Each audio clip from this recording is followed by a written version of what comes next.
Yeah, welcome to the 71st Foundation Day of International Commission on Irrigation and Drainage. This is a very momentous day for us when we are completing the 70th year of our existence and we are entering into the 71st year. We have really had a very long journey, and keeping the present situations in mind, we have been able to manage a webinar today instead of a physical gathering that has been our tradition in the past. And we are starting our 71st Foundation Day celebrations with a webinar on agriculture water management strategies in changing situation. We have a very eminent panel of experts from the fraternity of ICID and others who are there today with us for the program, in which we'll have the welcome address by Engineer Felix Reinders, who is our President of ICID. We'll have keynote address from Mr. Singh, Secretary, Ministry of Water Resources, Govt of India. We will have presentation from Mr. Bakshi on regulatory interventions in water sector in India. He was recently is a chairperson of the Maharashtra Water Resources Regulatory Authority. We have presentation by Ms. Sasha Koo-Oshima, Deputy Director of Land and Water Division, FAO, Rome. And then we will have National Committee presentations, in which we are fortunate to have here today China, represented by Dr. Kunlun, Vice President Honorary ICID. India, Engineer Rajendra Kumar Jain, Chairman Central Water Commission and Indian National Committee on Irrigation and Drainage. Italy, Vice President Dr. Marco Arcieri, Secretary General Italian NC, and Morocco, Professor BARTALI Houssine, Vice President of Moroccan National Committee, ANAFIDE. After the presentation by the National Committee, we will have a brief discussions, questions and answers, and then we will have the closing remarks. So, we are indeed very happy to commence this very eminent seminar with the eminent speakers. And at the beginning, I will invite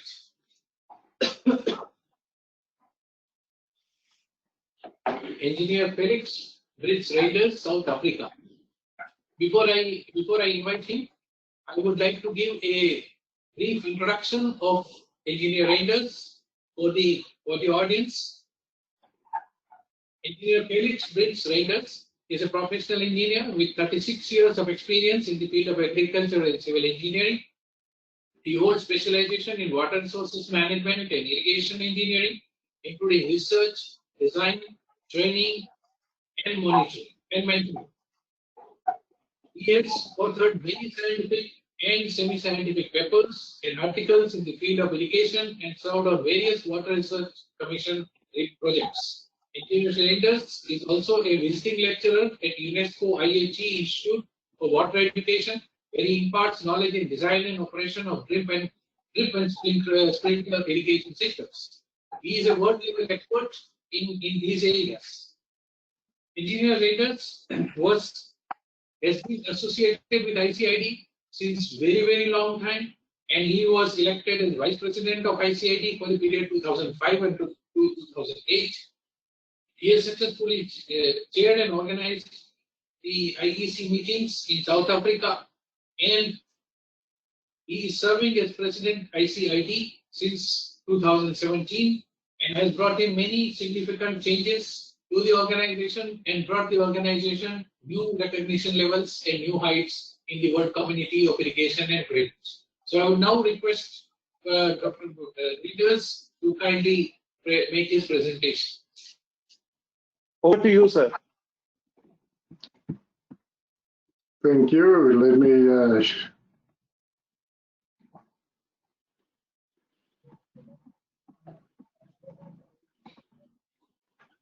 you can all see the screen? Yeah, we can see you, sir. Excellent. Well, colleagues, webinar participants, ladies and gentlemen, it gives me great pleasure to welcome you to this special seminar on agricultural conditions.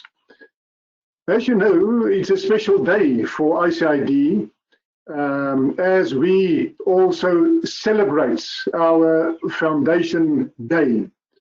And of course, with humble beginnings in 1950, and we are now 2020, it is our 71st Foundation Day, but we already started to celebrate our 70th anniversary last year.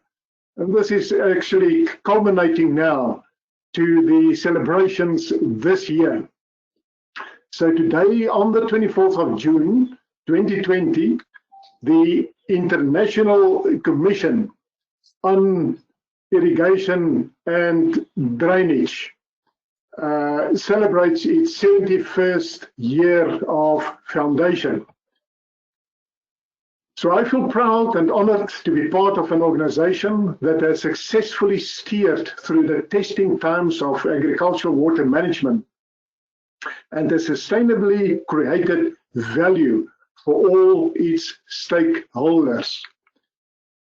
It's a matter of great pride for the ICID fraternity spread across the globe to observe the ICID Foundation Day. The International Commission on Irrigation and Drainage, established on the 24th of June 1950, is a leading scientific, technical, international, not-for-profit, non-governmental organization.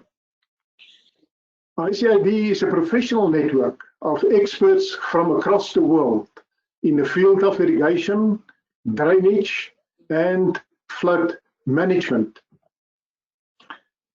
And the main mission is to promote sustainable agriculture water management to achieve water-secure world free of poverty and hunger through sustainable rural development.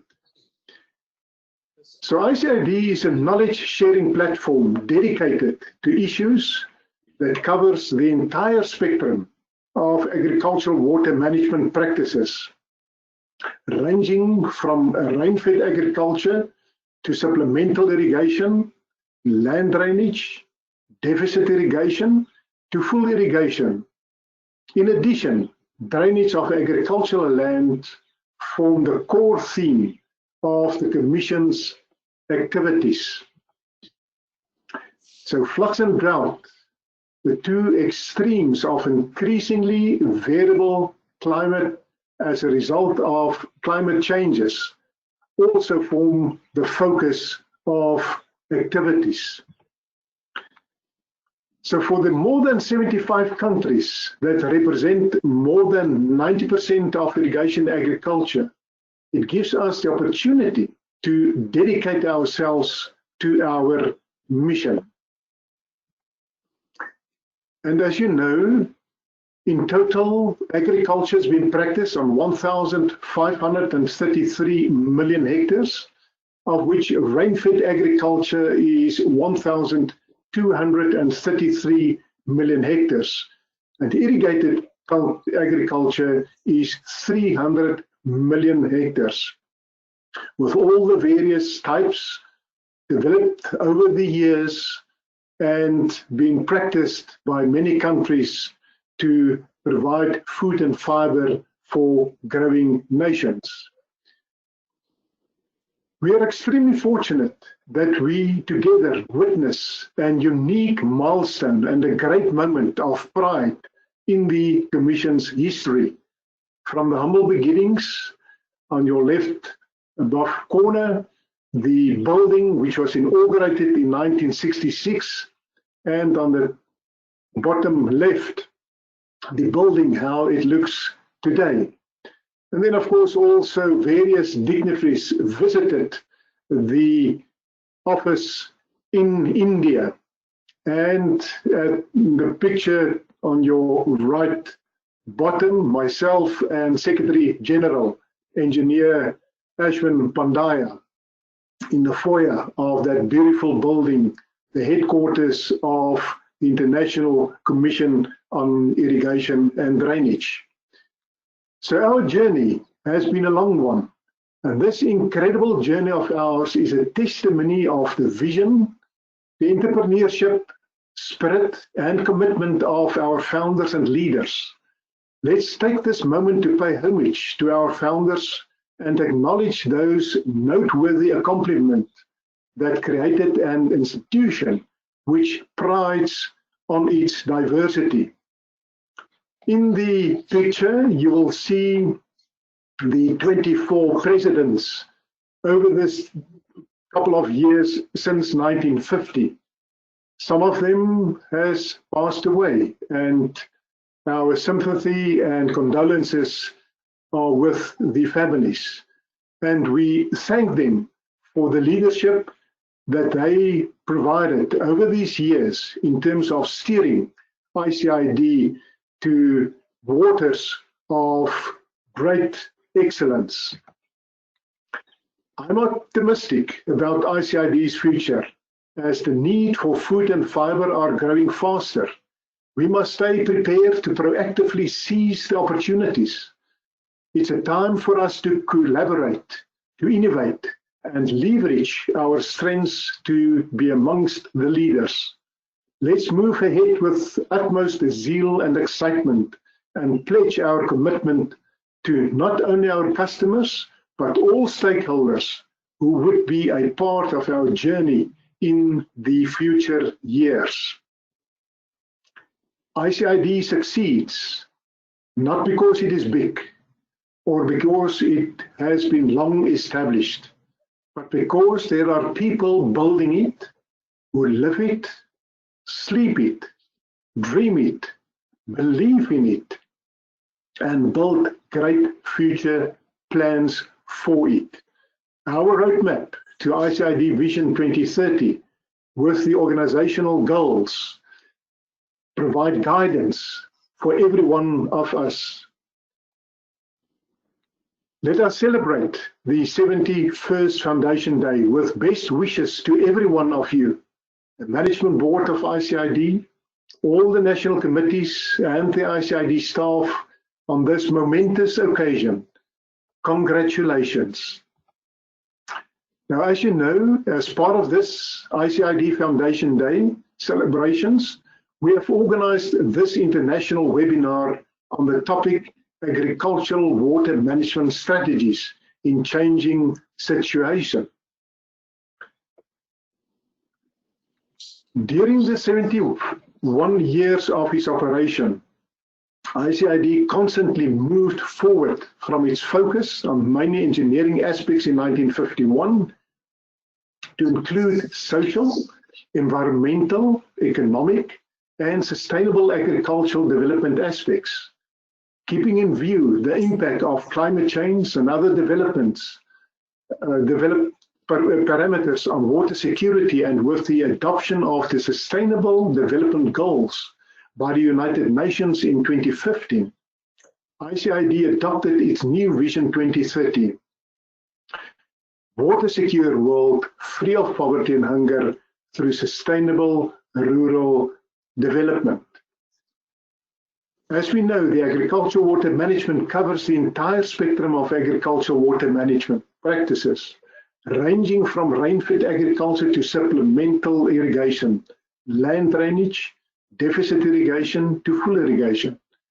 And we look forward to listen to our eminent speakers and, of course, everybody's participation. With this, a warm welcome to all, and enjoy with us the international webinar on agricultural water management strategies in changing situation. I thank you.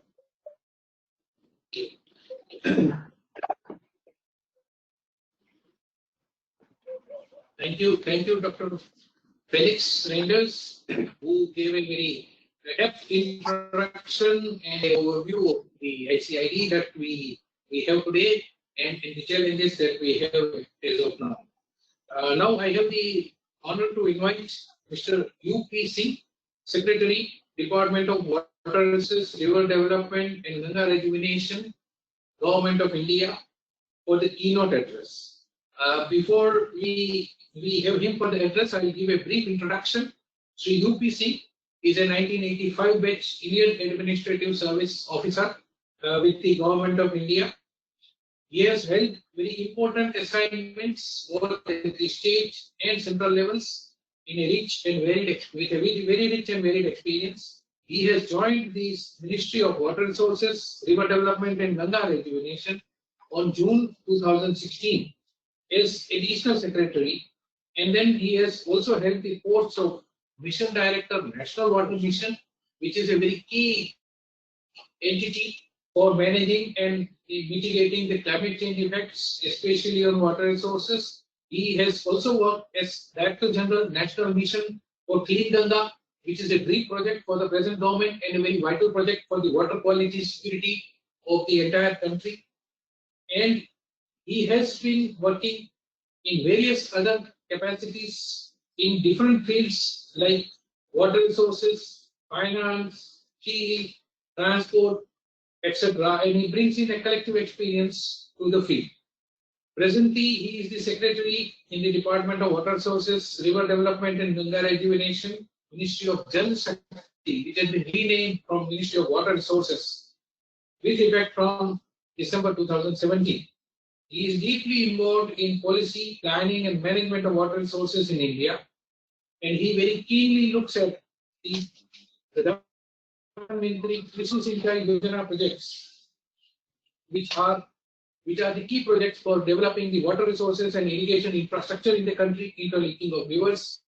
And there are various other World Bank funded projects like the dam rehabilitation and improvement project, National Hydrology project, National Groundwater Management and Improvement Scheme, and he has taken keen interest in the promotion of grassroots level activities, water management to community participation. So we are very fortunate to have Mr. U.P. Singh here with us for his keynote address. I would request him to deliver his address, please. Over to you, sir. Sharing is with you, sir.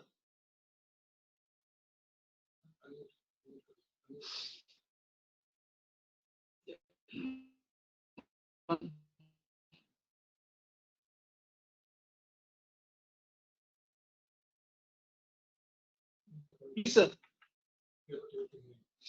We are not able to hear you. You have muted from your end, sir.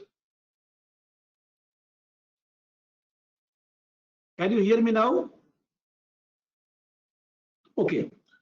Yes, Very good afternoon to all of you, and a very hearty congratulations on ICID on its 71st Foundation Day. I'm extremely happy to be here and share some of my views on a very important topic relating to management of water in irrigation sector. Friends, what I would be speaking is basically relates to India, because my experience is by and large confined to India. As we all know, when India got independent, the first job, India is a huge country. Today we have about something like 1.37 billion people actually. So even when we got independent, we were a huge country.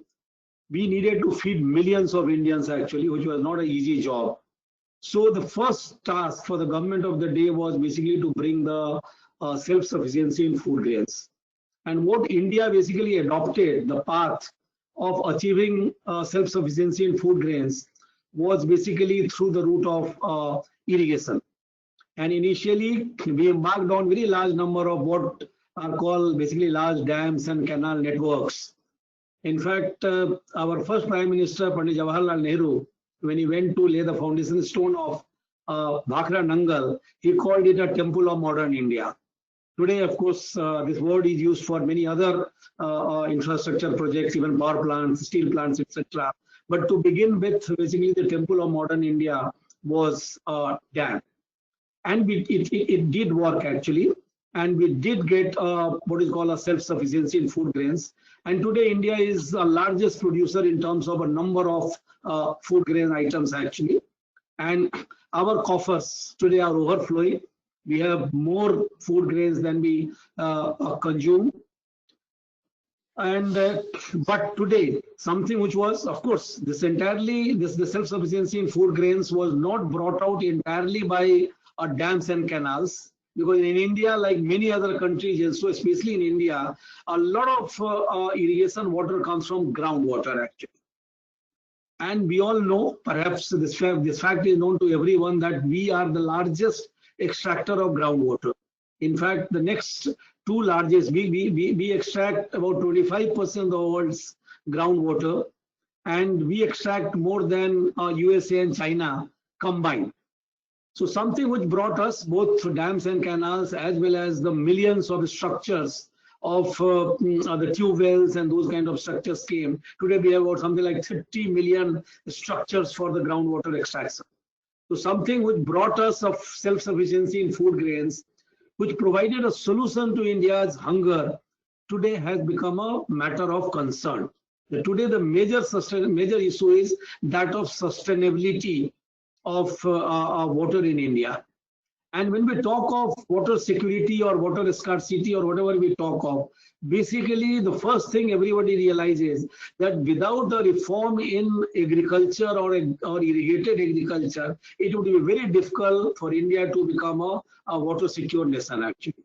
Because as per, if I remember correctly, as per the latest even data, something like 89% of our total water in India is consumed for agriculture. And 11% only balance is accounted for by industry or the municipal supply or whatever it may be. The other issue, of course, which we keep saying is that India has about 4% of fresh water available, and we have about 18% of the world's population to cater to. We also have about 17–18% of the world's cattle population to cater to. So, and the other problem is, of course, which is a problem everywhere else also, but then the kind of spatial and temporal variability we have in rainfall, not many countries, at least outside the subcontinent, have.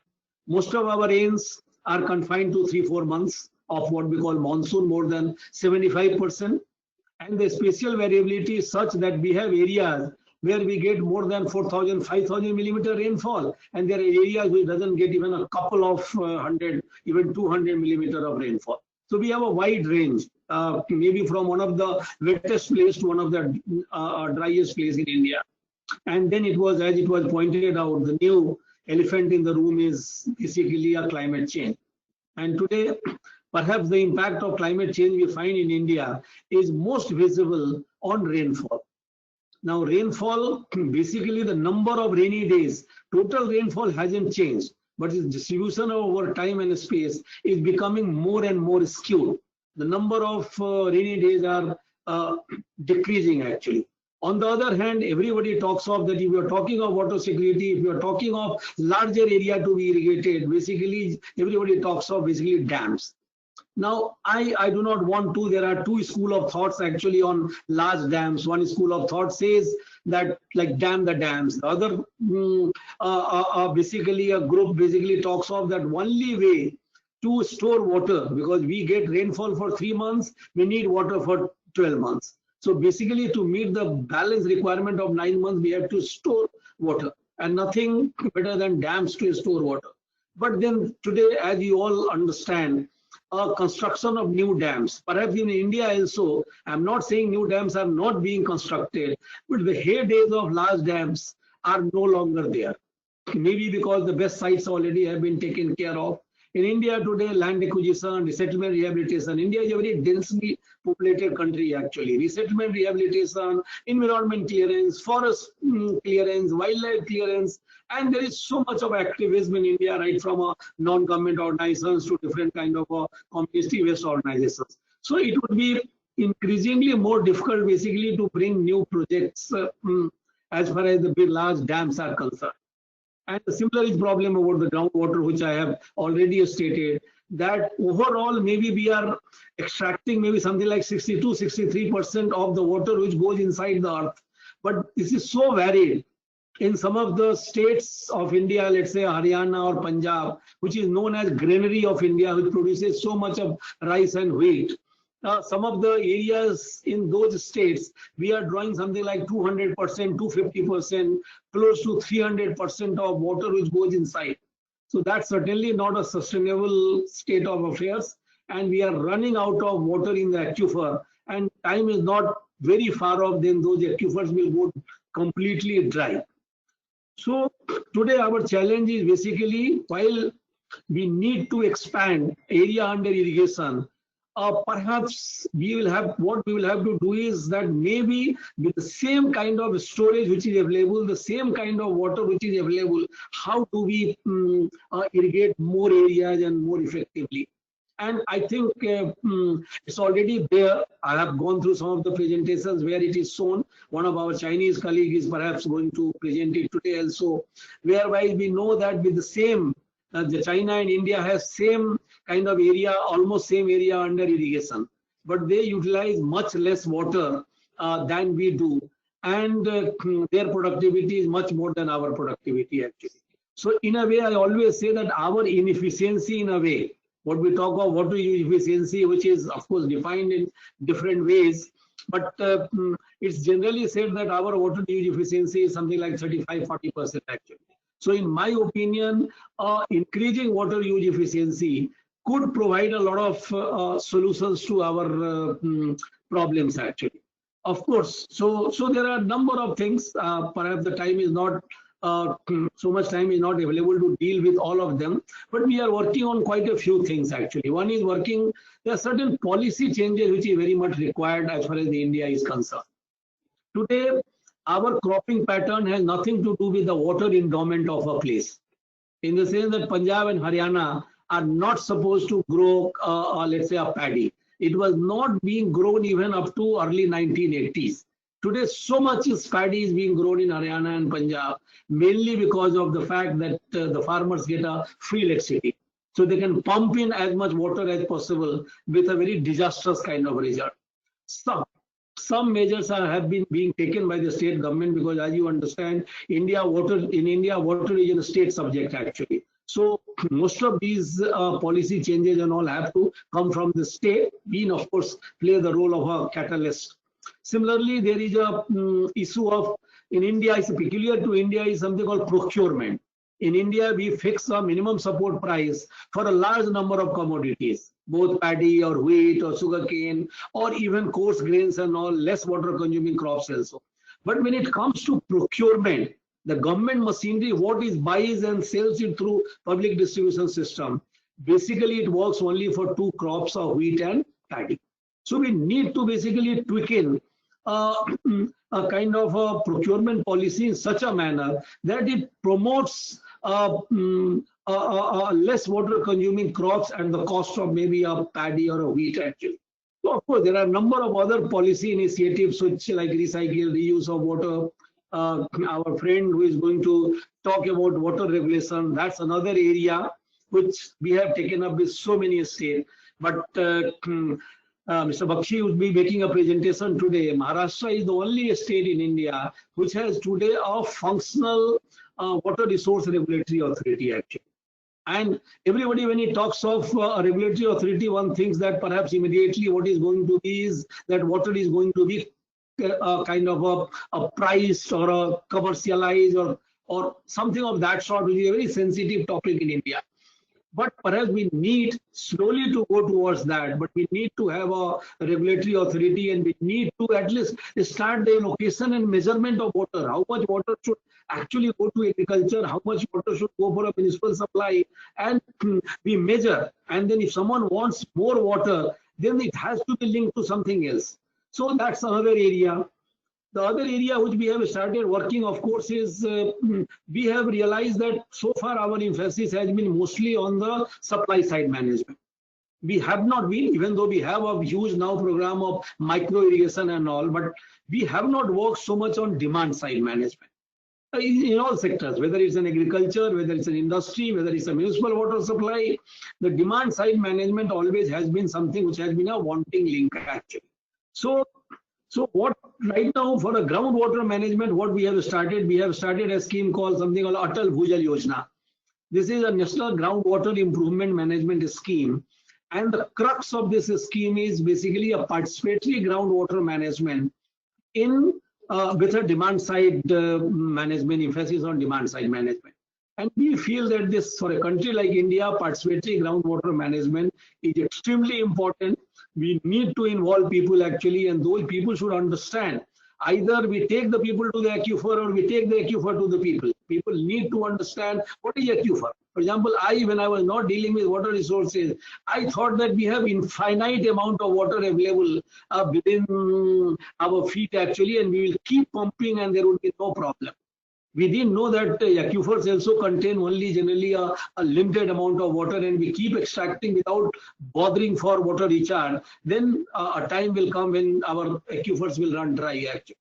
So we are working on that. We are trying to make water as a people's movement actually. Sometimes back when Prime Minister Mr. Modi, when he came for the second time, Mr. Pandya mentioned about the Jal Shakti Water Resource Ministry being renamed as Jal Shakti. I would say that it is not only a renaming of a Water Resource Ministry to Jal Shakti.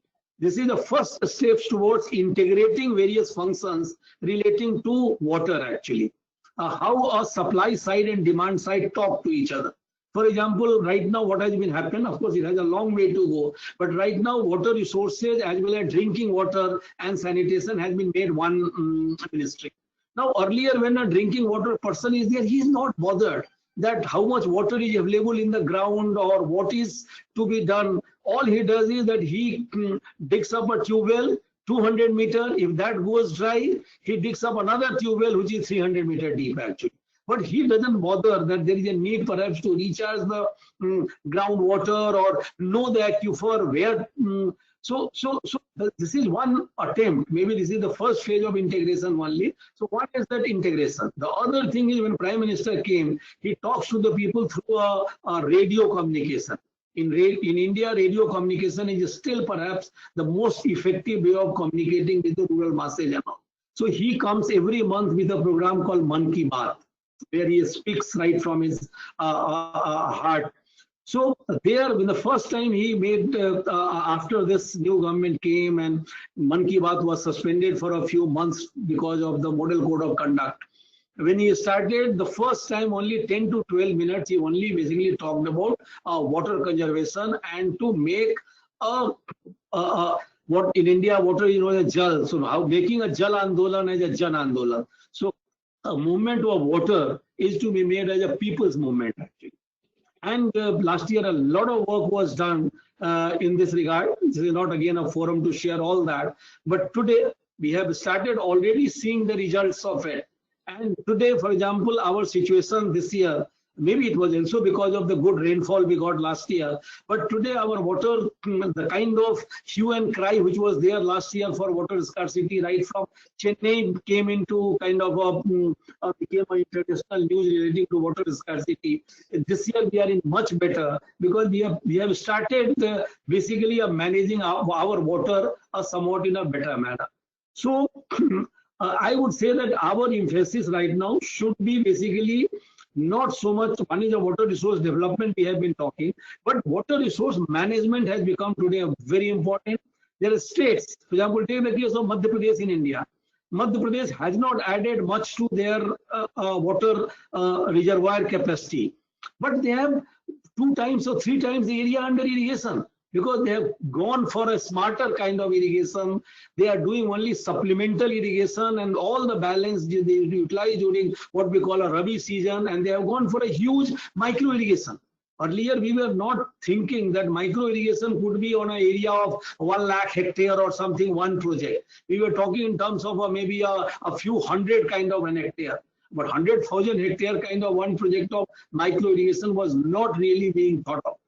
So we need to basically become more efficient as far as the agriculture is concerned. We need to modernize our system. And we need to measure, basically, we don't measure efficiency of an irrigation project in India. Everywhere, suppose I look after, let's say, a river rejuvenation, or I look after pollution abatement in rivers, Ganga and other rivers now.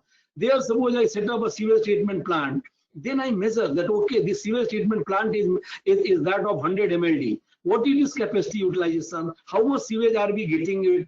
If we are not getting enough sewage to the treatment plant, what is the problem? What is the quality of treatment? The treated water comes, does it conform to the design standard, or does it conform to the laid down standards? But in case of irrigation projects, unfortunately, we don't measure its efficiency, because whenever an irrigation project is done, then there is something called, we appraise a project from different angle, including a benefit cost ratio. But after some time, we don't basically really see that all the assumptions which we have made, all the benefits which would have come from the project, are we getting it? If they are not getting, what is the problem? So all I would like to say is that we need to find ways and means together to make our irrigation water use more efficient. And that's the only way that we would be able to secure not only the ensure water security of India, but we would be able to also bring more areas under irrigation, which would be basically a best insurance against the climate change. So friends, I would not like to take more time than this. Thank you very much for giving me this opportunity to share some of my thoughts. Thank you very much. Thank you, sir, for having given your thoughts to the gathering, and they are really very useful thoughts, because the world also is facing similar kind of challenges in various contexts. Now we have the presentation by Mr. K.P. Bakshi. He is the chairperson of Maharashtra Water Resources Regulatory Authority, on the topic of regulatory interventions in water sector in India, Maharashtra's examples. Mr. K.P. Bakshi, he is a very senior officer, former senior officer of the government of Maharashtra, and he retired as Additional Chief Secretary of Maharashtra, and he is also having a 42 years of experience in various capacities in the public service. He has been trained in Harvard and Cambridge universities in the various areas of management, and he has headed several committees in the Maharashtra, including 7th Pay Committee and Godavari River Basin Plan Expert Committee. So he has a very close experience of how to manage the water resources sector under competitive challenges. And today he will surely provide us with the regulatory interventions and the complexity of the regulatory interventions that we have to face while managing a resource like water, and how to really handle the agriculture water management, which takes a very significant part of it. So now I will request Mr. Bakshi to kindly make his presentation.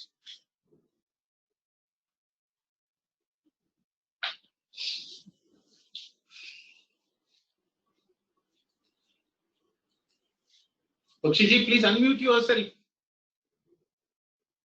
Please unmute yourself.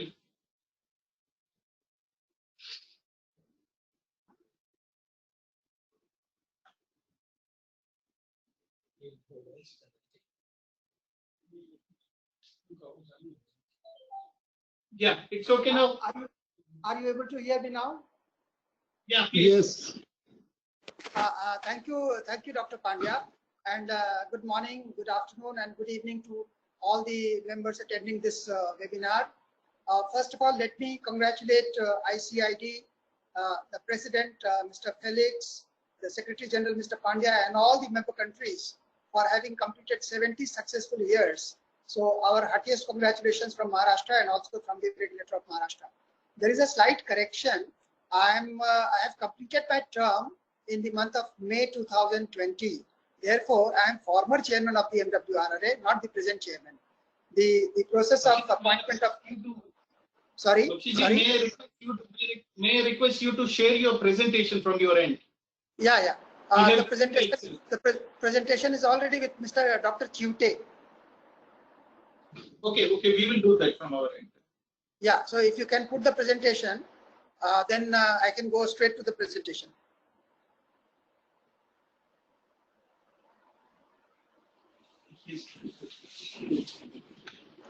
Can I see the presentation, please? 1 minute, please. Yeah.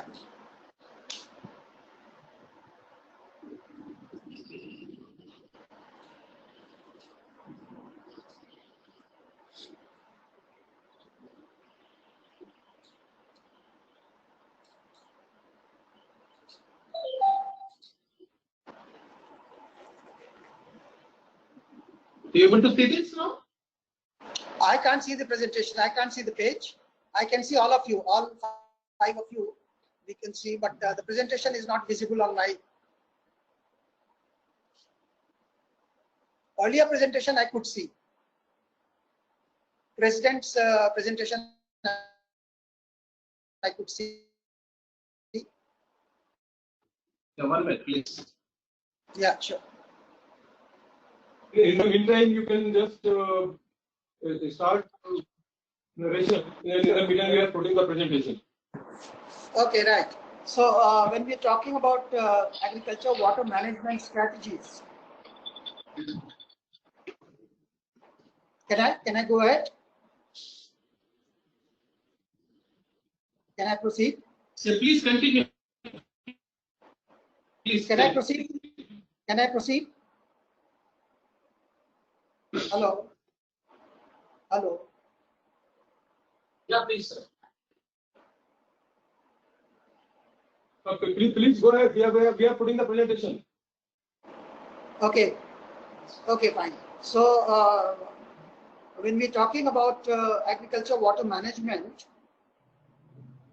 in the changed scenario, changed situation, then I think we have to, apart from other aspects, the regulatory aspect of water management must be considered. Therefore, I normally keep saying, because I have had the experience in Maharashtra for about 3 years, so I feel that regulatory system in water sector is a must in the entire country. So let's look at the history of water regulatory system in India. In the first decade of the century, there was a requirement by the international financial institutions that every state set up a water regulatory authority, and that this was for advancing loans, for giving loans to the states for completing their projects. Therefore, most of these states came out with certain water policy, and many of these states also set up their regulatory authorities in terms of passing an act. Therefore, the states like Uttar Pradesh, Andhra Pradesh, Jammu and Kashmir, Gujarat, Arunachal Pradesh, Maharashtra, and now Punjab, the latest. These states have already enacted the water regulatory authority, and they also framed their water policies, state water policies. However, I can say, and I can go on record, that many of the states did the water policy for the state as well as the enactment of the regulatory authority only for the purpose of compliance for getting the funds from the international institutions. Very few states actually set up the regulator, and those regulators are functioning. The states which have very active regulators are Uttar Pradesh, Maharashtra, and Jammu and Kashmir. Himachal Pradesh has got a groundwater regulator, but they do not have a complete regulator for surface water and groundwater. That is how the regulatory system in India started. Maharashtra was fortunate to have discussed this issue in detail, and they found that setting up a regulator, full-fledged regulator, was a must. So the first regulatory system in Maharashtra came in 2006 when the chairman and 2 members were inducted, and they started working on various aspects of water management. The 3 key aspects that were addressed were water tariff for all the sectors, that is agriculture, industry, and domestic. Then water entitlement. Water entitlement was also considered as one of the most important things, because you have limited water, and in limited water, if you don't distribute properly, then there'll be chaos. There'll be a lot of conflicts, and therefore water entitlements were decided by the authority.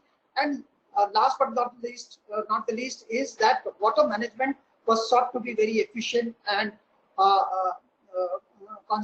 conservation of water was given attention. Am I on the correct page? Because I can't see the page. Are you on the second page, third page? None of us are able to see the page actually. We are only able to hear you. Okay.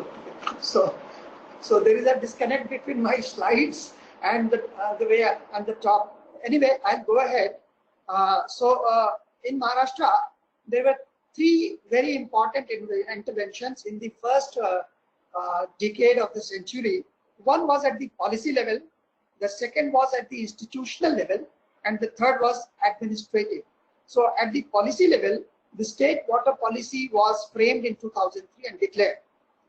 Thereafter, the existing Act of Irrigation, which is 1976 Act, that was also considered, and it was thought proper that Maharashtra management of irrigation system by farmers, so management by farmers themselves, that act was seen as a very necessary thing, and therefore it was passed in 2005. Just after that, the State Water Regulatory Authority of 2005 was also passed. Later on in 2009, the Groundwater Management Act was passed, and the Maharashtra Authority, that is Water Resources Authority, was also given the task of managing groundwater. So today, the Maharashtra Authority has got groundwater as well as surface water. Both these things are covered by the authority.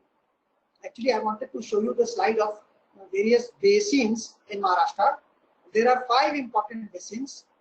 One is Godavari Basin, which is having deficit water system, because 48% of the area of the state is covered by Godavari Basin. However, the precipitation is only to the extent of 28%. So that is a deficit basin. Then we come to Krishna Basin, which is another important river. There approximately 15 to 16%, that is 15-16% is the cultivable area and 15-16% is the precipitation. There approximately we are seeing. Then we have Tapi Basin. Tapi Basin is also not that good, although it is better than Godavari in some sense. And finally, the Konkan, that is the western side of the Sahyadri mountain ranges, that has ample water. It has 45% of precipitation, but the area to be cultivated is only 10%. Therefore, there is a skewed distribution of water in Maharashtra. The western side receives too much water, which is lost to the Arabian Sea, and the eastern side of the Maharashtra mountain ranges, which is Godavari and parts of Tapti. Yeah, thank you. Now I can see.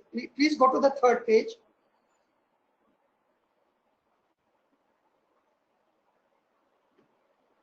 Yeah, next page. Next. Yeah. This is yes.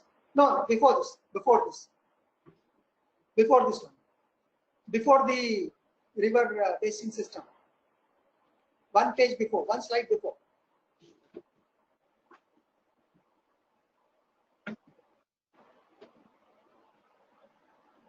One slide prior to this one.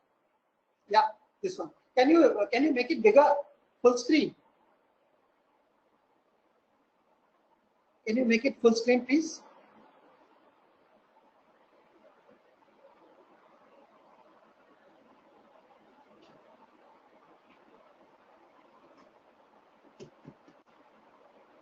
Full screen, please. Full screen.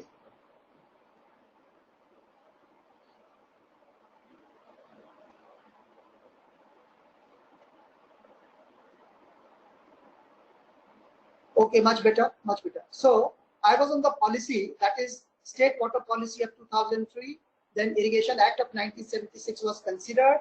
Then Maharashtra Management of Irrigation System by Farmers. So that was the first time that water management was thought to be handed over to the farmers.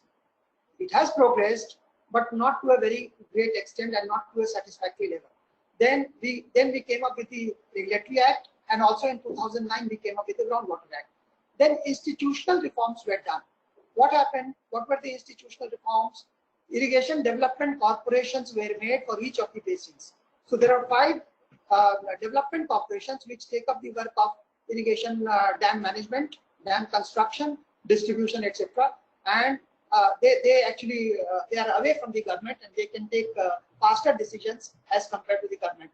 Then came the MWRRA itself. Then we went ahead with the participatory irrigation management and water user associations. I should inform you that although water user associations were formed in large numbers, but today the number of water user associations has slightly reduced. The effective water user associations are much less than what is there on the paper. Then there was a state water board, which was under the senior most bureaucrat of the state, that is the chief secretary. Then came the state water council, which is under the chief minister of the state with very important ministers. And then office of the chief water auditor. These institutional reforms were done. Then we had administrative reforms. So we keep submitting various reports to the assembly, that is the elected body of the state. Next, please. Next page. Next slide, please. Next slide. Next slide, please. Next.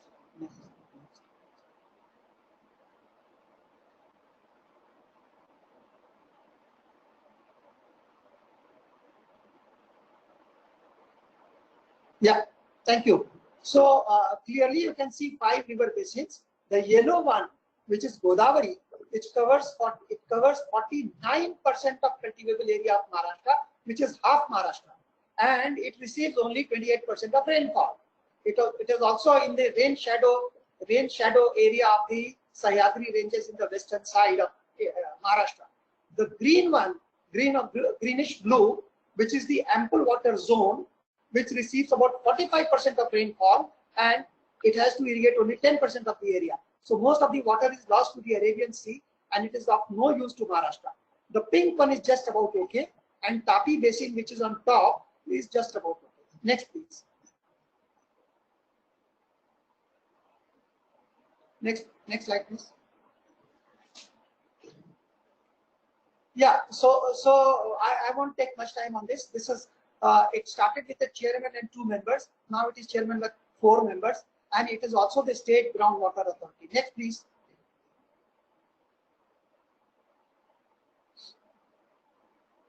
Next slide, please. Yeah, so no, prior to this one, before this one.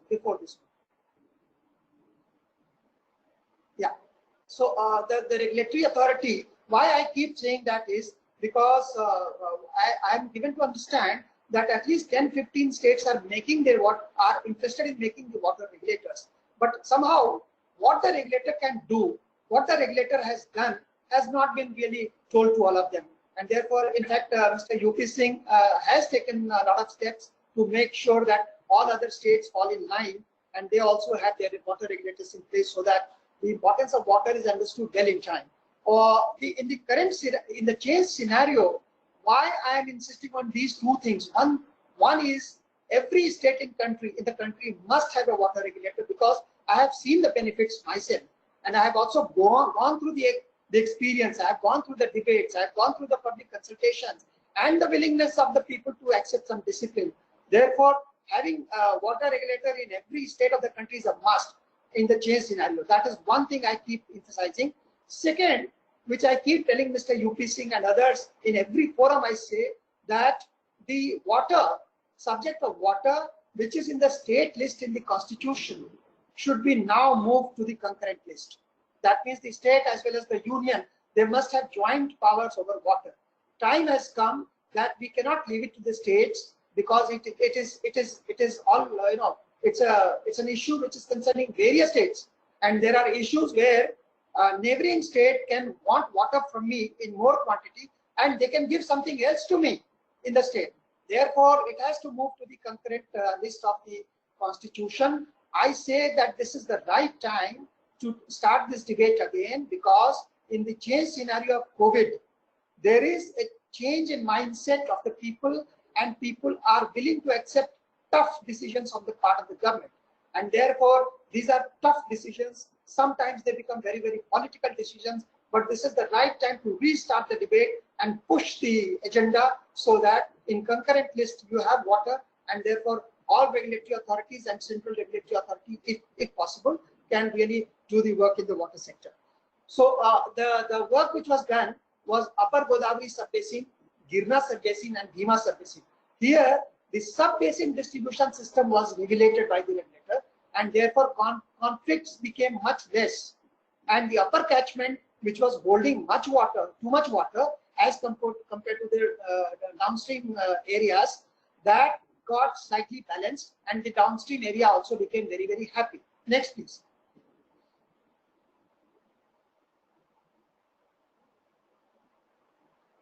Next page. Next slide, please. Yeah.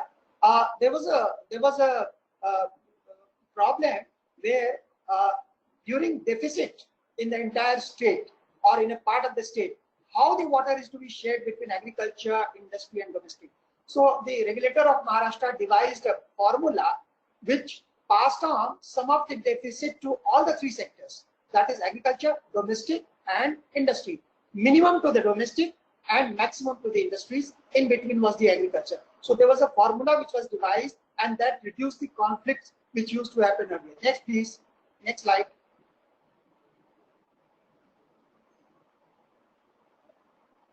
This is a very pictorial representation of a volumetric water supply system. It's a very rudimentary method of water measurement, water volume measurement.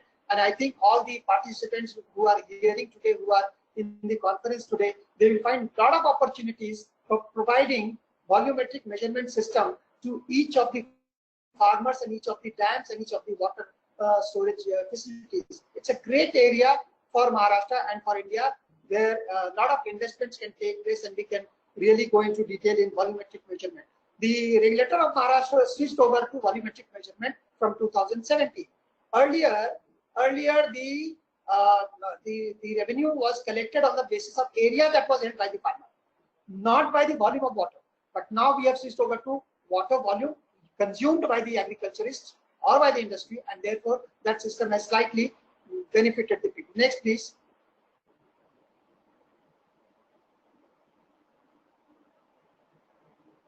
Next, please. I will skip this slide. There's nothing much in this except that, okay. The participatory irrigation management and micro irrigation were promoted all through, and they are being promoted by the regulator. And gradually people are being made to shift to the micro irrigation. So there was a deadline of December 2019, and the regulator said that in case you do not switch over to the micro irrigation system for your intensive crops, then you will have a different tariff system which will be penal. Now I am told that they have to extend the date slightly because people are shifting to micro irrigation, but not with the pace that we want. Next, please.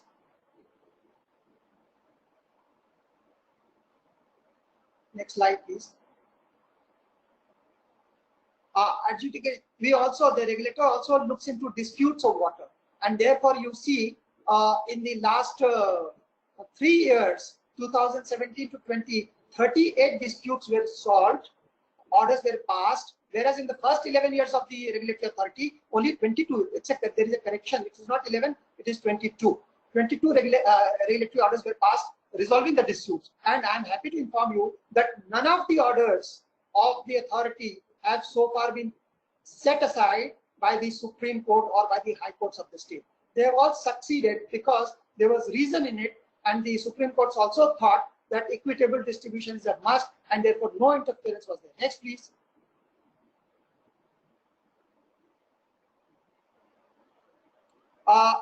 Last 3 years, the authority thought that we have been looking inwards, Maharashtra only. So let's look outwards. Let us get in touch with other agencies, international bodies, NMCG, IIT Mumbai, which is a reputed institution of the country, Indian Institute of Technology. Then we have a science and technology park, they are very good in innovation in water sector as well as other sectors. Government of Rajasthan approached us, and therefore we started looking outwards, and we have entered into a lot of MOUs for exchange of knowledge and exchange of information as well as experience. Next, please. There was also, this is a pictorial representation of the public consultations that the authority does. It's huge. A lot of people take part. It's open to everybody. Journalists, bureaucrats, retired bureaucrats, farmers, politicians, members of any houses, they're all welcome, and their suggestions are accepted. They're heard and they are weighed, and finally decisions are passed. Next, please. This is groundwater management and some pictorial representation of groundwater situation. Next, please.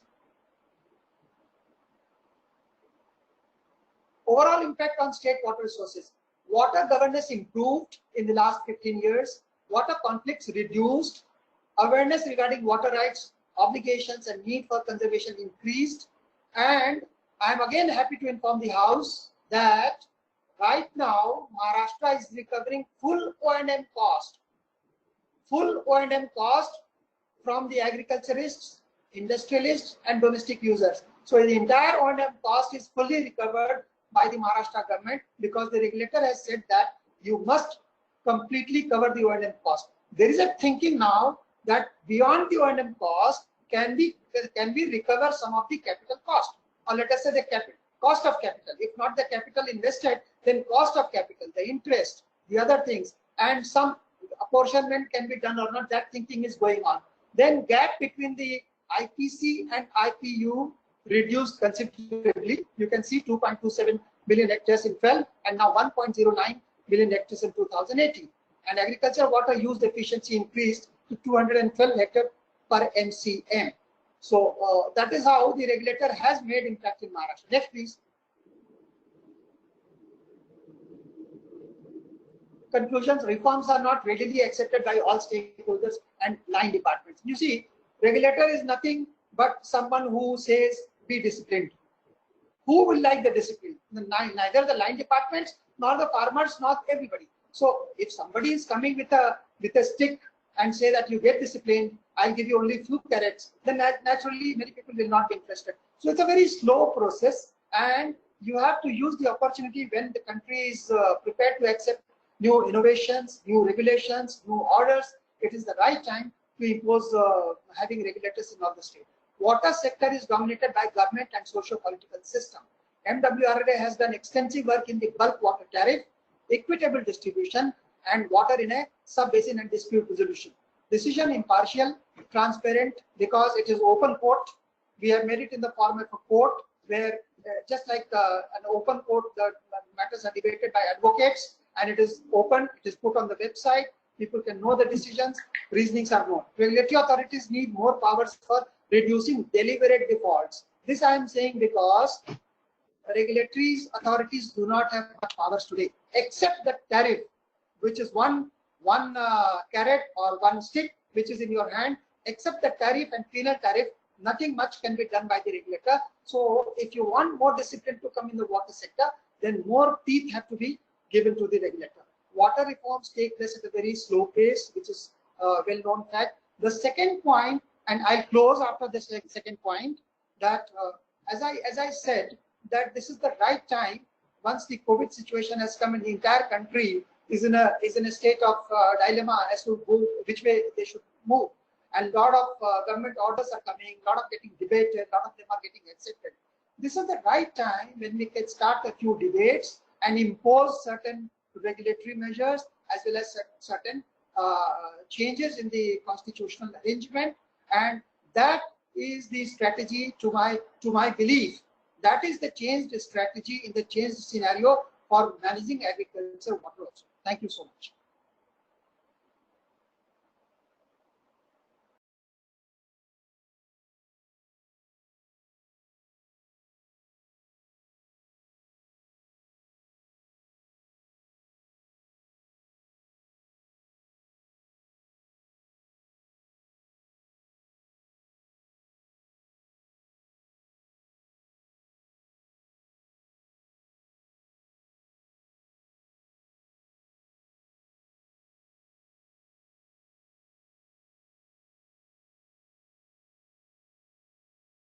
Unmuted. It's okay, sir. Now it's okay. Yeah. So now we go to Ms. Sasha or so now I think till we sort out the problems with Ms. Sasha, I would request if we Dr. Marco can give his presentation from the Italian National Committee.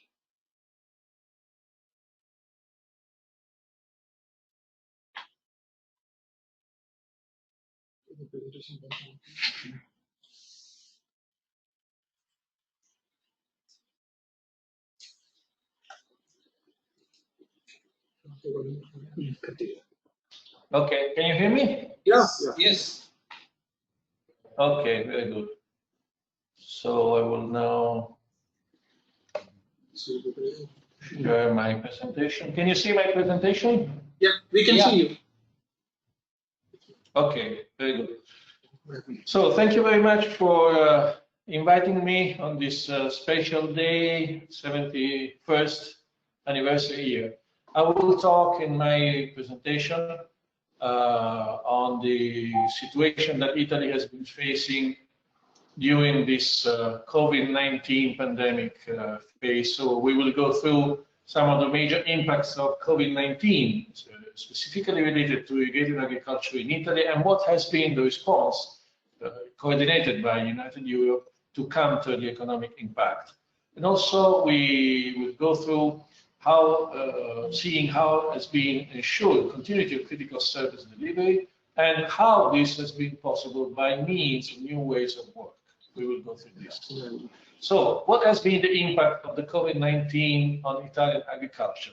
We have had, of course, different aspects. Some peaks up to 100% like agritourism activities and some others less. Anyhow, the numbers that we have been receiving by some farmers association leave no room for doubt. Cancellation on orders have been ranging around 30%, drop in turnover 40%. As I was saying before, fall of presence in farm holiday structures ranging from 80 to 100%. And at force, export orders have been reduced of about 70% because of difficulties at the borders. Now, immediate liquidity is needed for almost 2/3 of Italian farms. One of the major aspects that we have been dealing with, of course, has been regarding labor force. Because seasonal workers in agriculture for many years now in Italy have been made up of a large portion of foreigners, which has been increasing. Actually, this percentage has been increasing in the past few years from 50% to 20% of the total migrants in the period 2011-2017. As of now, 2020, this percentage has been raising to almost 25%. So this is why there has been a great concern about this shortage of foreign seasonal workers, and this has been greatly alarming producers who have been facing the lack of manpower for harvesting season. So, of course, this is also been affecting the processing factories, as a large number of workers, especially from countries such as Romania, Albania, and Poland, have been always working in Italy. So this is the reason for a very important act that has been produced by the government, that has been the regularization of foreign workers, that is ranging about 600,000 persons in the so-called May decree that has been approved by the Council of Ministers some weeks ago. So this was the first response. Of course, coronavirus has had very negative effects on the movement of fruit and vegetables within EU and outside. Of course, Italian products were blocked at the borders on the basis that there could be a vehicle for the virus. So EU issued and established a preferential pathways for essential products and services such as perishable products.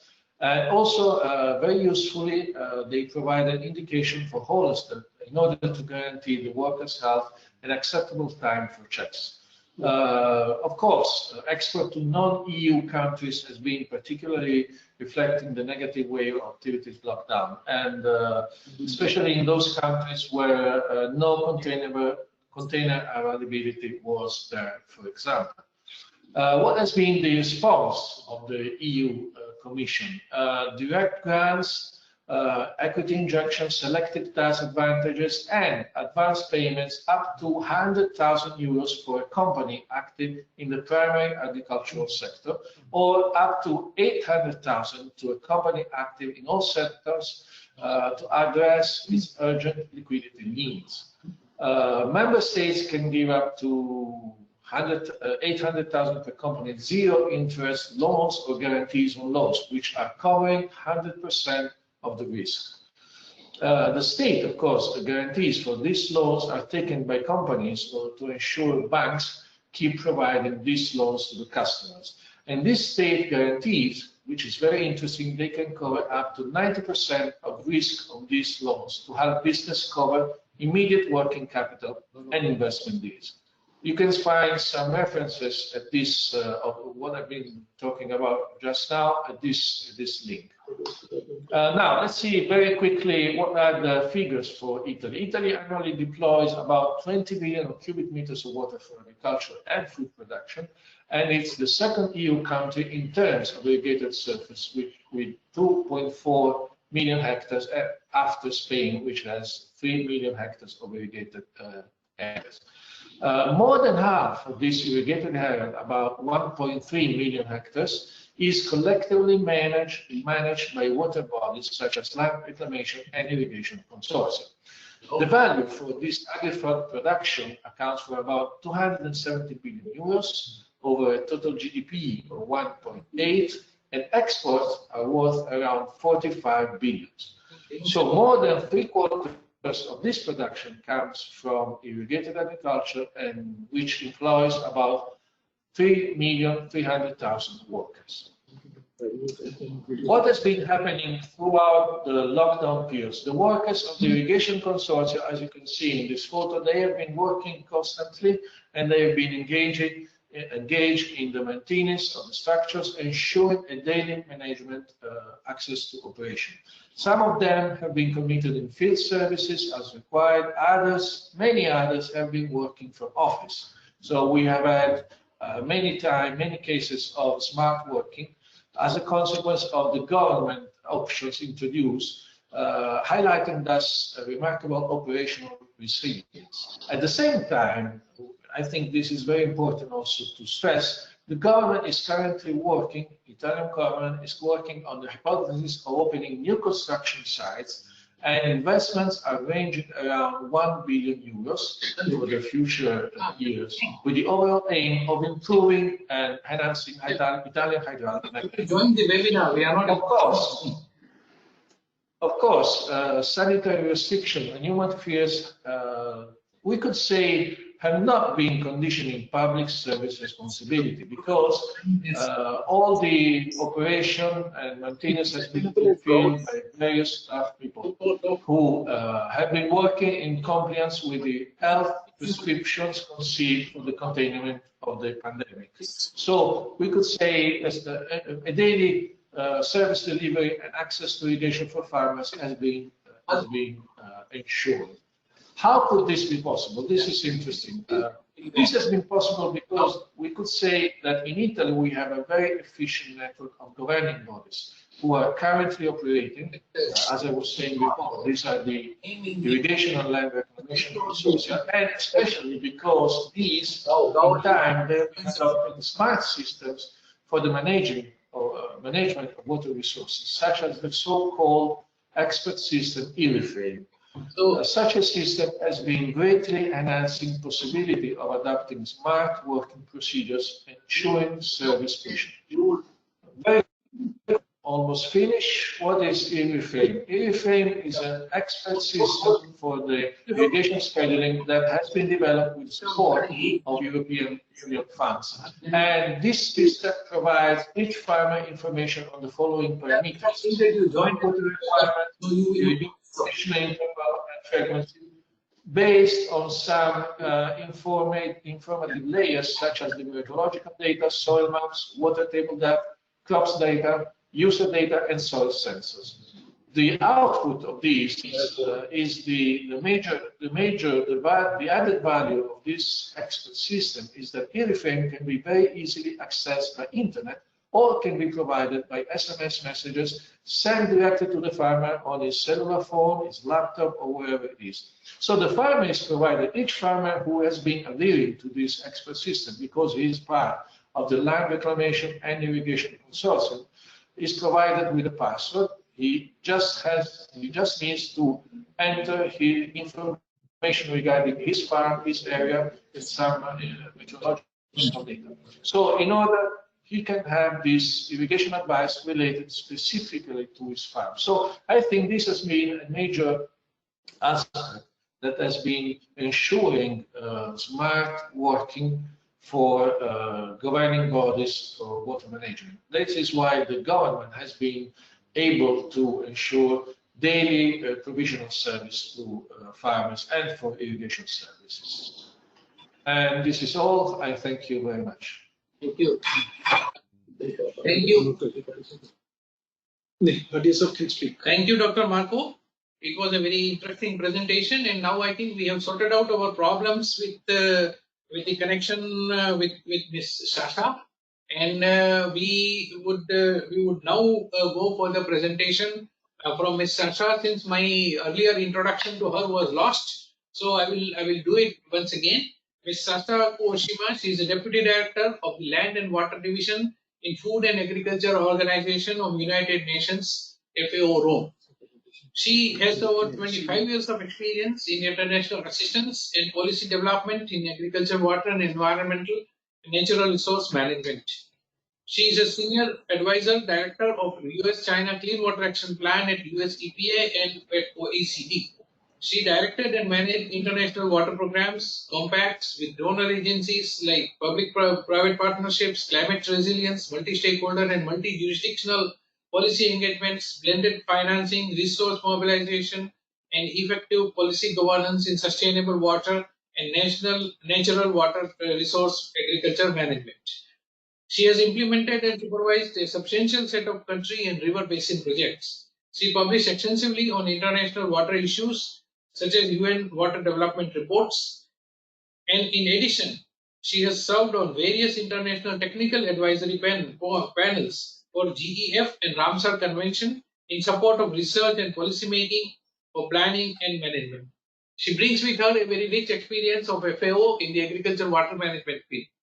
So we would request Ms. Sasha to kindly start her presentation. Over to you, ma'am. You can share your presentation. Please check your voice. Okay, thank you. Now it's perfect. Please check. You hear me right now? Yeah. Oh, good. Thank you. Thank you very much for that introduction. And I'm sorry for the previous hiccup. I guess that's the life of virtual webcam and webinars. But distinguished participants and good greetings to all of you. I thank you for that very introduction. I just wanted to mention this is my second tenure at the UN Food and Agriculture Organization. In my first tenure between in the early 2000s till the end of the first decade, I was very active in the ICID in various working groups specific to marginal quality waters and the environment. So it's a great pleasure for me to be with you for the 71st year anniversary for the foundation, and also to talk about today's topic, agricultural water management strategies in a changing situation. I'd like to thank the organizer and also the president, Mr. Felix Reinders, and all the dedicated members for organizing this and holding this virtual event. I know that here I will share my screen, and let's hope that works.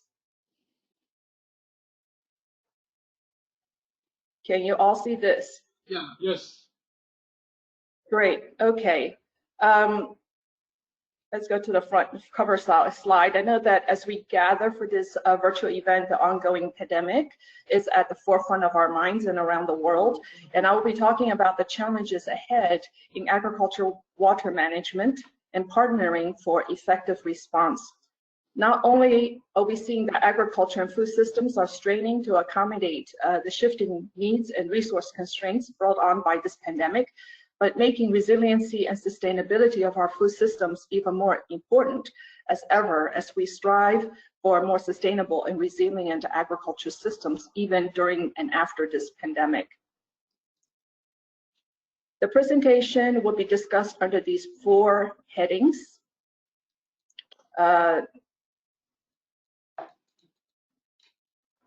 So the global challenges in agricultural water management. Then I'm going to talk about the FAO response to coping with the challenges and also strengthening the technical network for our common goal with our partners ICID and the guiding principles to synergize effort.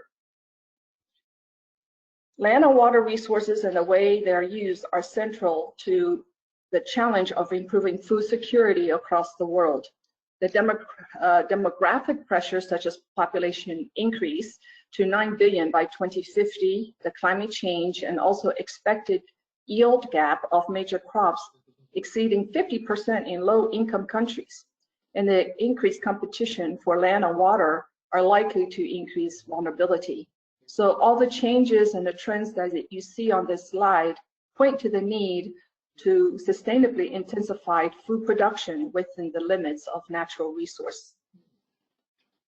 Globally, 32 countries experience water stress between 25 to 70% of renewable freshwater resources. And this slide shows the color maps of the areas that are undergoing the most water stress in the dark red and also the light orange. And as we can see that, sorry, there are some screen issues here, that 22 countries experience water stress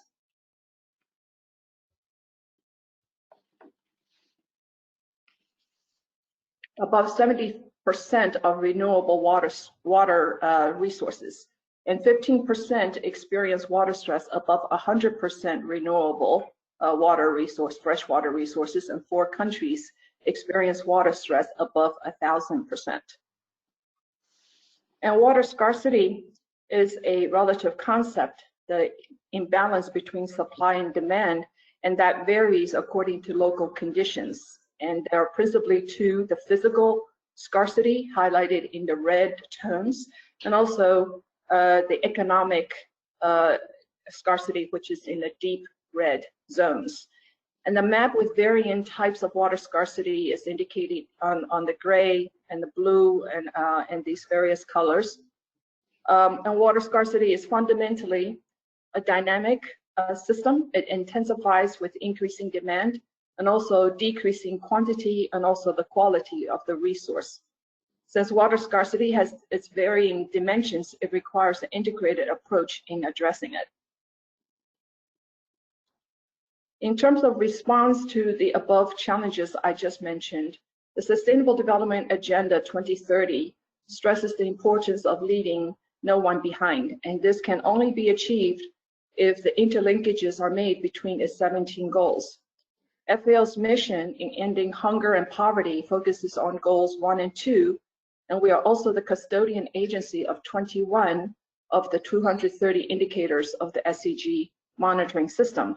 So spanning from agriculture production in goal 2 to also forest and fishery management in goals 4, 14, and 15, and also support countries in achieving their objectives within each goal. At the same time, we collect and process and make available the data on the global progress towards the overall goals at the UN High-Level Political Forum and the UN General Assembly. The goal number 6 on water cuts across all the 16 goals, and understanding the linkages involved will enable countries to achieve the goals and targets effectively by harnessing the synergies between them while managing any potential conflicts in the shared water. And goal 17 is critical to achieve these interrelated objectives through international cooperation and partnerships such as the one with ICID. In terms of coping with these challenges, the FAO mandate on water and water management listed here is 1, to contribute to the international water agenda. We're part of the UN Water Family system on water, and also the lead on the conversation in water for food and agriculture. 2, we share the information and knowledge on water in the context of food and agriculture to improve decision-making and the timely availability of this information to member countries. And also we provide the legal and policy and technical advice on all of this work. In addition to the challenges, we work on the governance and management of food production systems, again with our member states. And with our partners, we provide various integrated water resource management strategies and advice. We provide the essential ecosystem services information. Food security is a primary concern of ours, and the human health in light of the current COVID situation. How is food being enabled and security guaranteed in light of the COVID situation? But before even various irrigation and water resource developments and their impacts on human health is a big area of our work. Biodiversity conservation and also mitigation and adaptation to climate change. These are all the dimensions of the work of the Land and Water Division at FAO. Now, leading to the UN system on agriculture in the context of food and agriculture, we enable in a convener of dedicated water platform to promote cooperation across FAO in our collaboration with other international bodies on strategic studies, including pilot work in countries, as well as the UN normative programs such as the development reports of the World Water, and also forums such as the World Water Forum. We are leading the theme for the next World Water Forum on rural development, and will be engaged in a public consultation with all the action group next week. In the decentralized offices, FAO has all the country offices, but also the major regional hubs and also sub-regional hubs, and their offices are listed here. And this is a solid ground for collaboration with our network of global coverage to address the issues of water management. In terms of strengthening technical network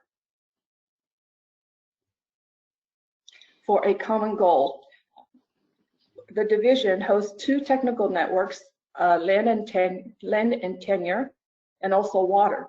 And the community of technical professionals sharing the same discipline in headquarters and our decentralized offices. We also enhance disciplinary competence and exchange information and knowledge with periodic newsletters and also webinars. And we discuss innovative concepts, technologies, and practices, as well as organizing the workshop, events, seminars, etc. Established in 2016, I want to mention a bit about the global framework on water scarcity for agriculture, known as the WASAG, and ICID is a key participant and also a member of the steering committee for the WASAG. The WASAG International Forum on Water Scarcity in Agriculture was held in Praia, Capo Verde in 2019. And at that time, this Praia commitment, 17 Praia commitments were made between the partners. And they aim to promote, cooperate, develop, and support areas of mutually reinforcing work under the framework of water scarcity for agriculture. This mechanism of partnership is aimed to accelerate actions across these 6 working groups: water and migration, drought preparedness, financing mechanisms, water nutrition, sustainable agricultural water use, and saline agriculture. And now the 7th task force has been shaped to gather and identify COVID-related joint efforts that the water community and agriculture can go forward in raising awareness and attention and funding to the area of agricultural water. Along one of those initiatives that FAO has established for the COVID or post-COVID is the Smart Irrigation Smart Wash initiative. It is meant to be a multiple use system as an effective response to mitigate the impact of COVID-19 through the multiple water use development. It outlines the intersectoral approach in assessing the status of irrigated agriculture and the provision of water, sanitation, and hygiene. Also evaluation of countries' resources to develop irrigation and the wash sector for balanced water availability. It's also context-tailored investment packages to implement the targeted response.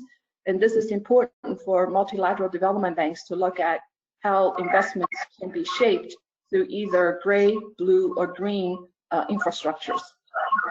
It is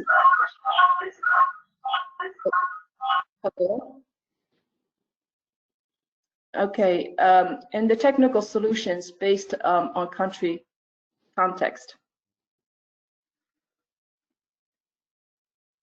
In terms of the technical networks, the irrigation management in achieving a common goal, improving productivity, performance, and sustainability, the financial, social, and environmental in irrigated agriculture is one area. Water quality and wastewater is another area that we work with our partners, and is working to provide guidelines, the tools, and a state-of-the-art, fit-for-purpose reuse of wastewater in agriculture, and reduce the amount of pollutants released from agriculture to the environment in securing food safety and human and animal health. And the third is at the water governance. The elements are structured around water governance in river basins and watersheds. Water Tenure will be producing a brief for policymakers coming out very soon, as well as irrigation water governance and groundwater governance. Other areas of work include water and the rural poor. This is a key area of our work in improving the livelihoods of the rural poor and the predominant amount of small holders and family farmers through the design of pro-poor strategies and investment plans that promote inclusive and sustainable access and management of water resources. Water and climate change, assessing the impact of climate change on water and agriculture and the design of water management solutions for climate change adaptation and mitigation. We work with countries in development of a lot of these strategies and projects through the Green Climate Fund, and also we will be getting the accreditation from the Adaptation Fund very soon. So we look forward to work with our partners in developing these strategies, in implementing their national development, their determination contributions. In terms of drought risk management, shifting paradigms in drought management is a key area of our work, in which we have highlighted to the G20 ministers. The emergency response model is now towards the proactive preparedness to reduce vulnerability impacts. So integrating and aligning the water and soil management strategies to maximize response to drought, and connecting farmers to strategies in this changing paradigm. In terms of water data information, I would like to mention that Aquastat is the FAO Global Information System on water resources and agricultural water management. It collects, analyzes, and provides free access to over 180 variables and indicators by country. Aquastat also plays a key role in the monitoring of the SDGs, especially 6, and has a network of 137 national correspondents. So we have 137 countries working together to collect data and information in a harmonized way, as well as reporting them online. So all this information includes also the geospatial information in our division, and training with countries in doing water accounting and budgeting and auditing, which is related to the governance aspect. The water accounting partnership, we have country supports and additional improved components of gender in sex disaggregated data in water accounting. I want to highlight WAPR is the water portal for open remote sensed information. It is an important one that uses near real-time informatics from remote sensed satellite information on biomass, the climate, and various information to determine the evapotranspiration. The WAPR is, we have the local data in Africa, and now we're testing it in other parts of the world, in other continents, to enhance WAPR. And the evapotranspiration has been used as the principal indicator for agricultural water consumption. In terms of other synergies with ICID task force on the role of irrigation and poverty alleviation and livelihoods, the sound technical professional information is key and highly important to provide the knowledge and experience from the irrigated sector to the design of the pro-poor actions and a wider understanding of irrigation. The expertise and experience from the field to policy level to facilitate technical solutions within clearly defined socio-economic context so that it can be mobilized on a case-specific approach. And also the integrated approaches to break out of silos, thus utilizing the multiple use irrigation system as a key example. In terms of the guiding principles to synergize effort together to increase integrated approaches required in sustainable land, water, and soil management to improve the conditions of rural livelihoods and also ensure access to healthy environments, and also combined implementation of the most advanced theory and practices to overcome traditional siloed approaches. Increased investments is what we are targeting in the agricultural water sector. And we made a big pronounced effort at the G20 this year, hosted by a water-stressed and water-scarce country, Saudi Arabia. And so this is the first time that agriculture ministers meeting had included water ministers. So increased investment and tailored policies are absolutely needed to foster the development and implementation of innovative solutions in line with mitigation strategies to combat climate change. And to strengthen management capacities in terms of communication of water scarce conditions and encouraging the wise use of resources to create responsible consumption models. Finally, the ICID's Vision 2030 calling for water security and sustainable rural development with an FAO's approach calling for a holistic and broad framework to eliminate hunger and malnutrition and to make agriculture more productive and sustainable, and to reduce rural poverty by establishing sustainable pathways. Together, we can double our impact, maybe triple. So happy birthday, ICID, and thank you for your attention. Thank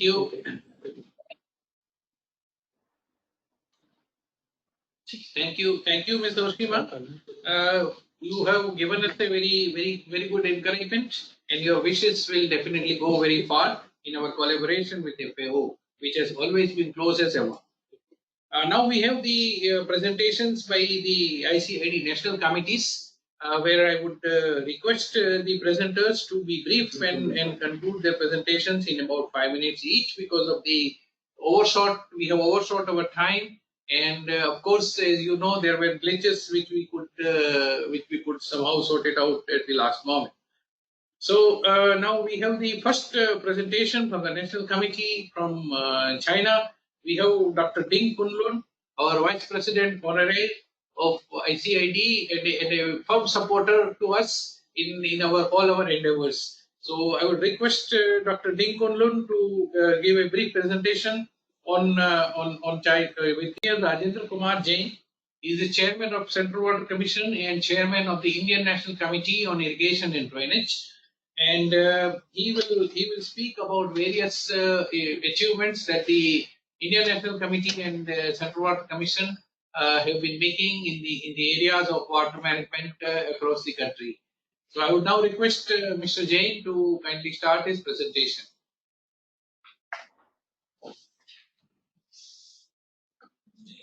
Yes,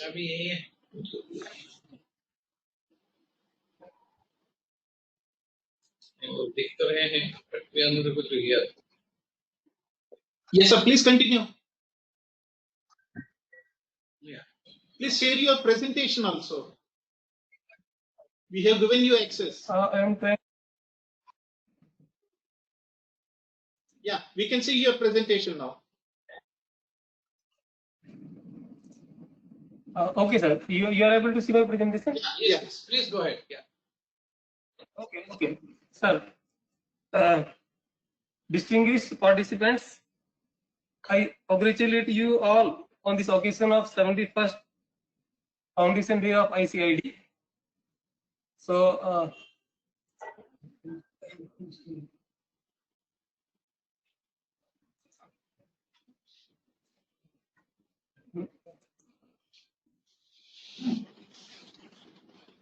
this ICID was founded on the initiative of Government of India, you all know, on 24th June 1950, with headquarters in New Delhi in India, and 11 founding members, including India.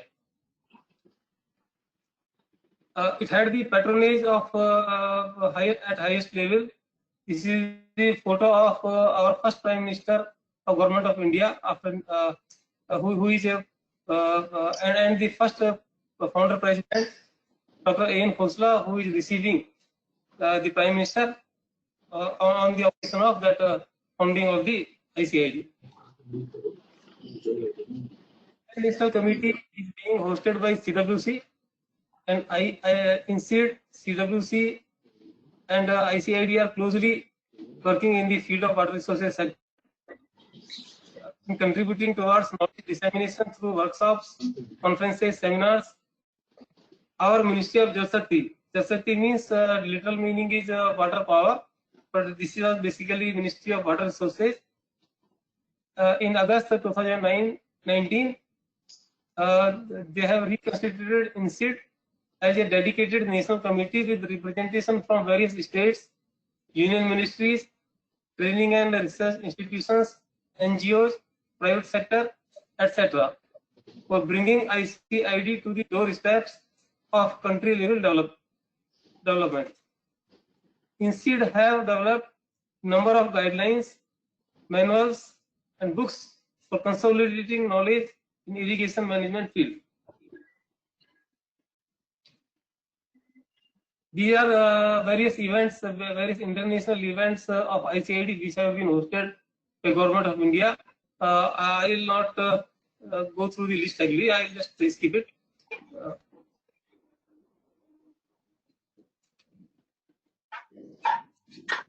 In water resources sector, Central Water Commission plays an important role. In India, although water is a state subject, but central government also carries out many activities, and Central Water Commission is apex technical organization in the field of water resources. And in the line of objectives of ICID, the CWC is engaged in various activities in the field of irrigation development, management, development of hydropower, flood forecasting, rehabilitation and modernization of dams and irrigation projects, transboundary and interstate water management issues, capacity building, etc. I will briefly give mention about how the things have developed in India. First, I will talk about irrigation development. Irrigation potential has increased from around 22 million hectares in 1951 to about 127 million hectares by the end of 2017. That is about, it is more than six times now, around 6 times. And food grain production also increased from 51 million metric tons in 1951 to about 295 million metric ton now. That is also about 6 times. And Government of India took an initiative and launched a program, Accelerated Irrigation Benefit Program. The purpose was there were many irrigation projects which were lingering for a long time. So in order to complete those projects, under this program, last mile funding was provided and technology support is being provided to complete the projects early. There is another initiative which was taken by Government of India, which was launching of Command Area Development Program in 1974-75. That was restructured and renamed as the Command Area Development and Water Management Program later on. And objective was to bridge the gap between irrigation potential created and that utilized, improve water use efficiency, increase agricultural production and productivity. That was the ultimate aim. And the distinct features of the program were last mile connectivity in delivery of irrigation water. Before launch of Command Area Development Program, the irrigation projects used to deliver water for an area of outlets were serving an area of 40 hectares. And 40 hectares area was a big area. After supply of water from the irrigation projects, there was no conveyance system for carrying water further. So under this program, but the infrastructure, there was provision for development of infrastructure up to the farm gate of each farm. And under this program, financial support was provided by Government of India to the state governments. And another distinct feature of this program is actually the participatory irrigation management, that is transfer of management of irrigation systems to association of farmers. We are calling them water users associations. And Government of India is promoting micro irrigation also. And there is one national mission on micro irrigation under Ministry of Agriculture for providing financial support to farmers. One task force was constituted which has estimated that we have potential of around 70 million hectares for micro irrigation, and our ultimate irrigation potential is around 140 million hectares, so almost 50% area can be provided with micro irrigation, and so far we have achieved 10 million hectares. For improvement in irrigation efficiency, some initiatives have been taken recently. As I have already mentioned, this AIBT and CAD development programs are running for a long time, but now it has been made mandatory to implement at least 10% micro irrigation in at least 10% of the command area under these programs. And most of the projects were facing problem of land acquisition. So an idea was floated that we should go for the piped distribution network in order to avoid land acquisition, or at least reduce land acquisition, and as well as to avoid wastage of water. So CWC, then a demand came from the state governments because there were no guidelines for piped distribution of pipe distribution network. So CWC prepared guidelines on planning and design of pipe irrigation network. CWC is also conducting studies of water use efficiency in irrigation projects in various parts of the country. Now I will talk about flood management. We have constructed a large number of dams which are providing, apart from other benefits, this flood control benefits also. And then embankments is another way of protecting people from the floods. And then channel and drainage improvement.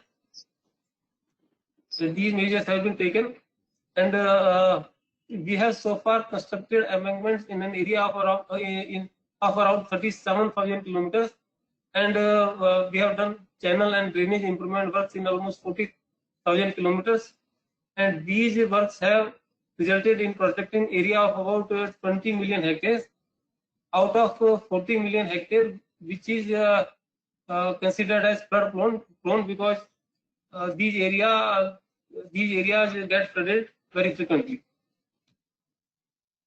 Then Government of India is trying to implement floodplain zoning also throughout the country.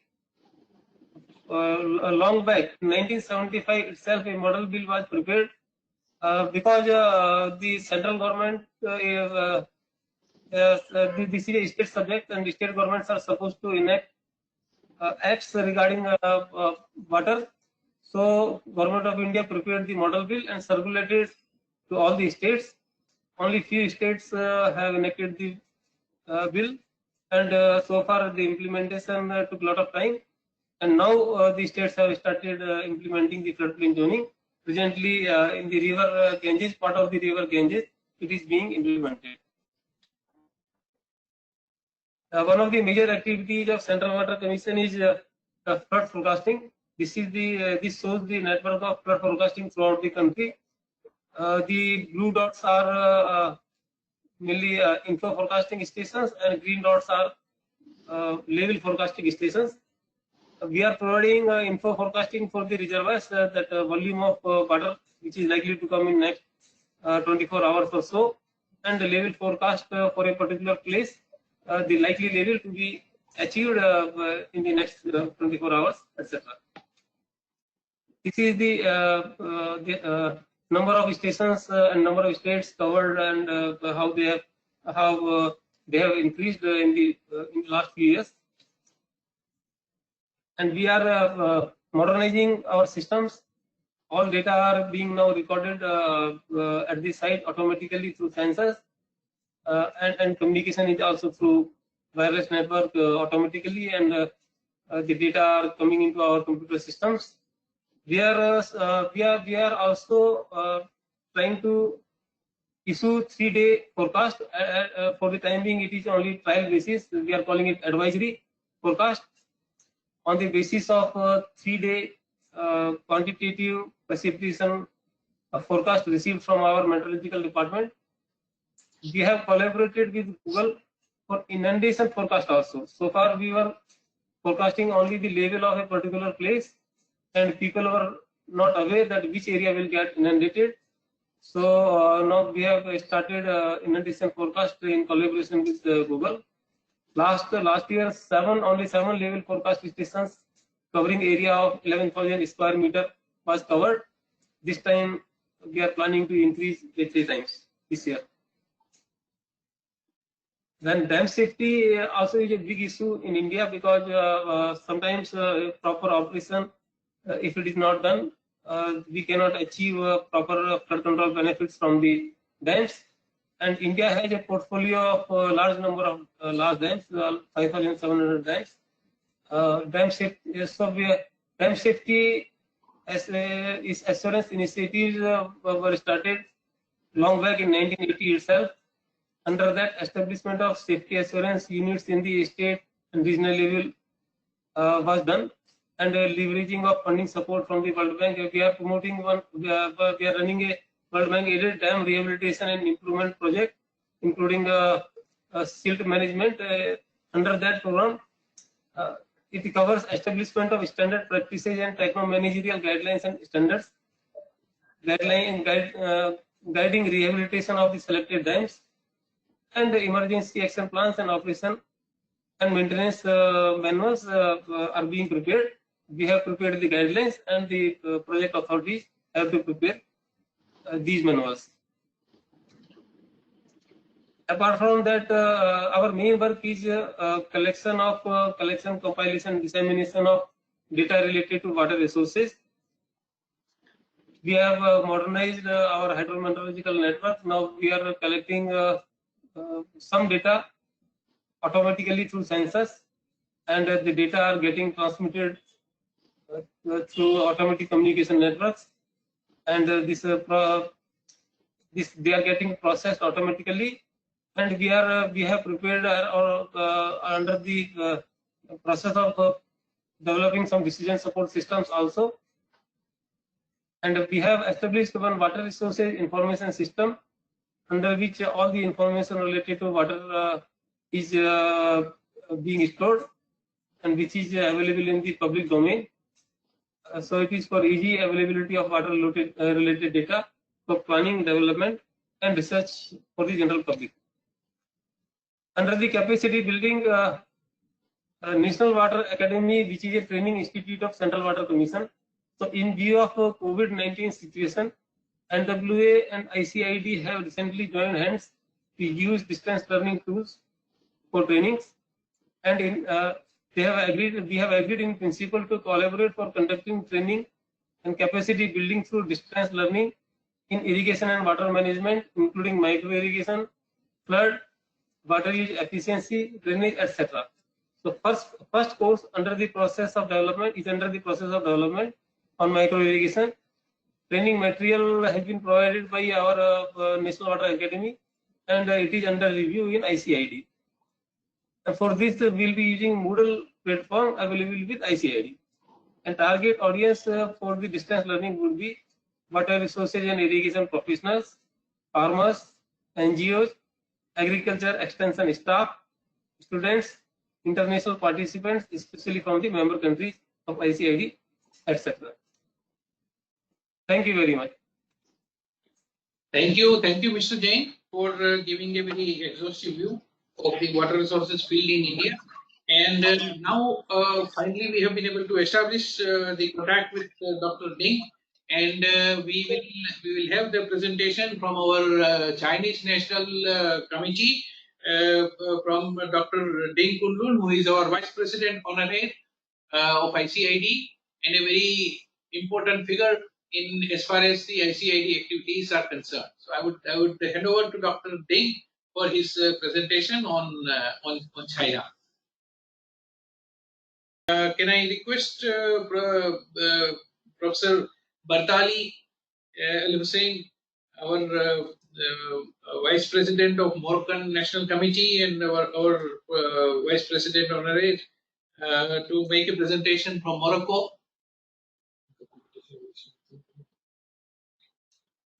ये doctor BARTALI को unmute कर दीजिए.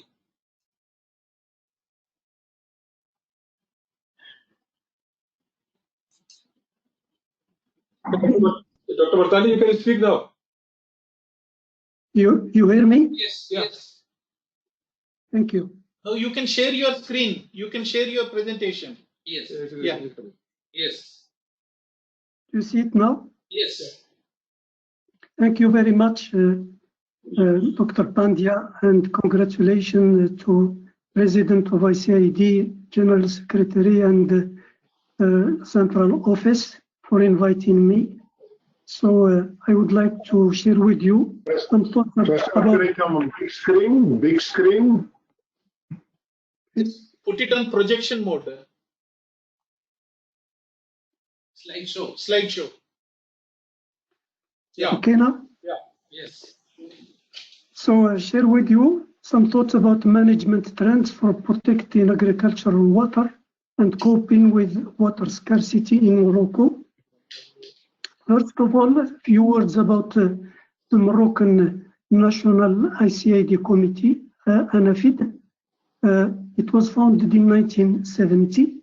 It organized the 13th ICID Congress in 1987 in Casablanca.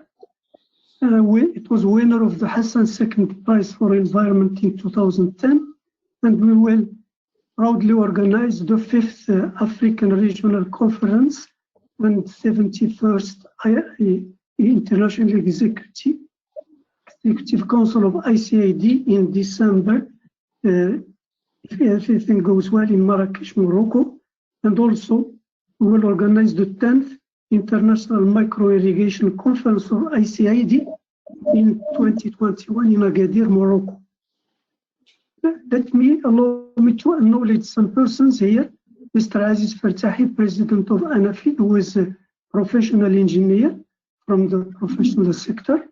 Mr. Ahmed El-Bouari, Vice President of ICID and Director of Irrigation in Morocco, a major partner of ANAFIDE. Dr. Ali Hammani, Director of Hassan II Institute of Agronomy and Veterinary Medicine, where I am Professor at the Engineering Department. These are all from the academia, from the administration, and from the profession. These are pillars for ANAFIDE. In my talk, I will go through geographic situation, population and climate, water resources and demand increase, over-exploitation of underground water resources, Green Morocco Plan, Green Generation Strategy, water governance, irrigation programs to safeguard water resources through public-private partnership projects, and some concluding notes. Morocco is on the northern edge of Africa, so it's rooted in Africa, about 70,010 kilometers square, population to around 36 million, and 80% of the country receives less than 400 millimeters of rain per year. Our territory is composed of 3 geographic regions: mountains, interior, Atlantic coast, land, semi-arid and arid, and then 2 climatic zones, subtropical in western and northern, and semi-arid and arid climate in the south. Regarding water resources, we have about 18 billion cubic meters per year. It varies considerably from 5 to 50. More than half of these resources are concentrated in the north area, covering 7% of the national territory. Groundwater represents 20% of water resources. Morocco has now more than 140 large dams with a capacity exceeding 18 billion cubic meters and several thousand boreholes and wells to capture groundwater. This infrastructure has helped secure the drinking water supply and develop a large-scale modern irrigation system covering close to 1.6 million hectares. Due to population and industrial growth, irrigated agriculture, urbanization, tourism, climate change, Morocco water are becoming exposed to increasing pressure.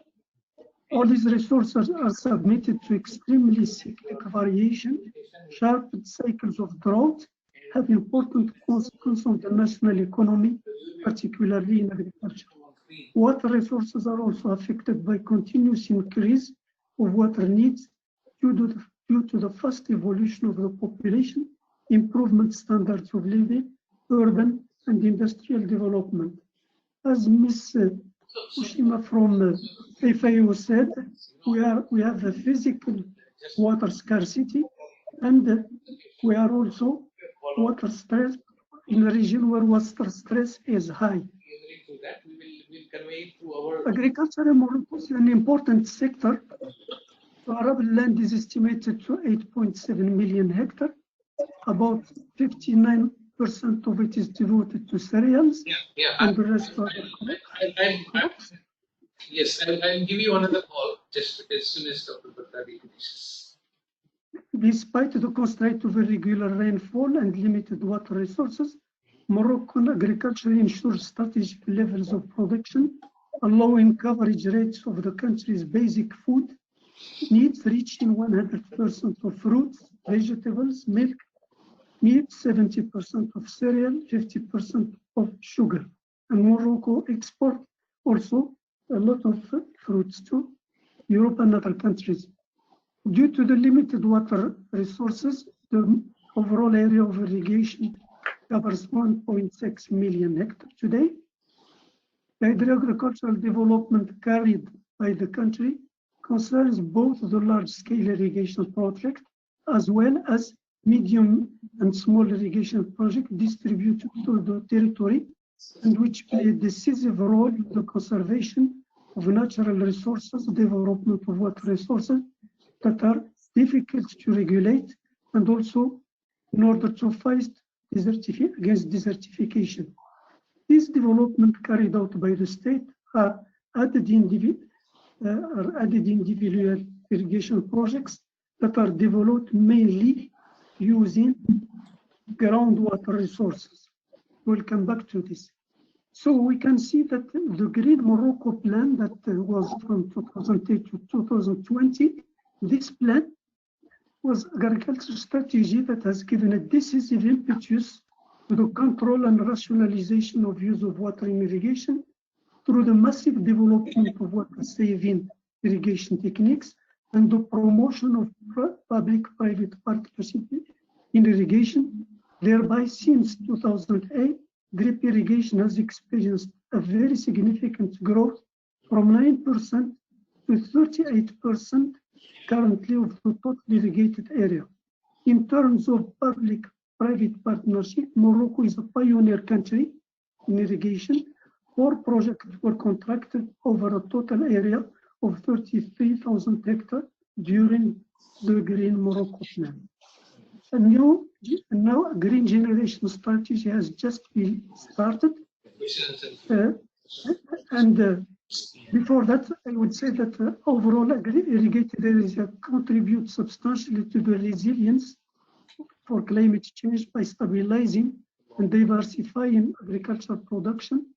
Although it covers only 18% of the total arable land, it contributes to about 50% of the agriculture added value and 75% of the export of agricultural products. A new agricultural strategy named Green Generation 2020 to 2030 has just been launched to go on after the Green Morocco plan. It places the human element in its priorities, human resources, as well as the promotion of agricultural productivity, mainly through improvement of water and energy efficiency, development of the marketing system, and the production of the new technologies and digitalization of agricultural services.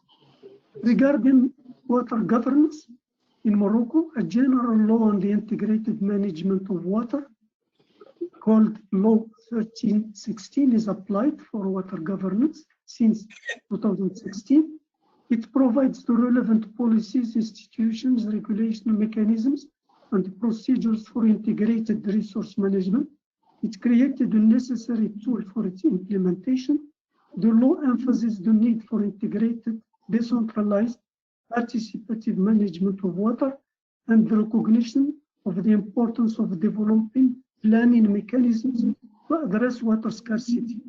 There are 10 river basin agencies which were created to implement this integrated water management approach at river basin level and to involve civil society and private sector in water management. So, agricultural water is also governed by a law called Code of Agricultural Investment, which governs the relations between the stakeholders, the farmers, and which institutes the principle of recovery of costs of irrigation water service, the regional management of water, and the agricultural development. In the basins with high agricultural potential, 9 regional development boards were created in 1966 and ensure agro-agricultural development, management of irrigation networks, and agricultural development. Recently, a national board for agricultural technique advice named DONC has been created to support extension services to farmers and their organization. So this 30.15 law, it stipulates that water resources are public property. It provides for the establishment of river basins, as I said, in individual and group river catchment. It provides for the elaboration of a national water plan and river basin master plans. It establishes a mechanism for the recovery of costs through charges for water abstraction and the introduction of water pollution tax based on the principle of user pays and polluter pays. It reinforces water quality protection by defining environmental mandates, sanctions, and penalties. The implementation of this law at the high level, we have the High Council for Water and Climate. And then we go to the National Water Plan, which is administrative, it's called, in the institution, it's led by the Interministerial Council. Then we have the Master Plan for Integrated Water Management. It's done at the River Basin Council. The Local Plan for Water Management, it's done by the Provincial Commission of Water. The Contract of Participatory Approach, Management of Water, so direct contact with farmers, is conducted by water users. This is how the law is implemented. Now, what can we do to improve the use and the management of agricultural water? Of course, there are several actions which are being implemented and either being developed or need to be developed in the field of protecting, supplying water for agriculture, either in rain-fed or irrigated areas, reducing water scarcity, promote rational use of water, increase water productivity, valorize water. So these actions are carried out by relevant departments and institutions, and they include, the list is not exhaustive, water saving irrigation systems. The Green Morocco plan has given subsidies 100% to small farmers less than 5 hectares and 80% subsidies for others to reconvert to drip irrigation. Adequate maintenance of irrigation structures and network. Think about new areas for irrigation to value the dams existing. Think about water transfer between regions, preserve water quality, prevent over-exploitation of underground water resources. You can give examples of this. provide additional water storage structures, particularly small and medium dams, wherever possible in the country, promote rainwater harvesting systems, develop capacity building, recharge of aquifer, use of non-conventional water for irrigation, conservation agriculture to be developed. There is a potential of 5.8 million hectares where it can be implemented. Use drought-resistant crops, use adequate cropping systems, develop farmer organization, extension, technology transfer. We are working with IAV and IFAO currently on a project funded by SIDA in Bakshi about those how to safeguard the aquifer of Bakshi. Develop research and development, water accounting, as it was mentioned by Ms. Koo-Oshima, and also develop sustainable value chains, nexus water, energy, food, deficit in supplement irrigation, create environment for the private sector, improve efficiency, and protect soils against flood. For example of how the Morocco is handling actions to limit the over exploitation of underground water resources. This over exploitations is identified by falling piezometric levels, reduced flows of sources due to climate change, degradation of quality, and groundwater saline intrusion. As an example, this is the El Gardan project, South Agadir, was the first PPP project that was implemented to safeguard the 10,000 hectare plain of El Gardan. So it brings water from Aulus Dam to this plain, and it's a private partner who is managing the irrigation network.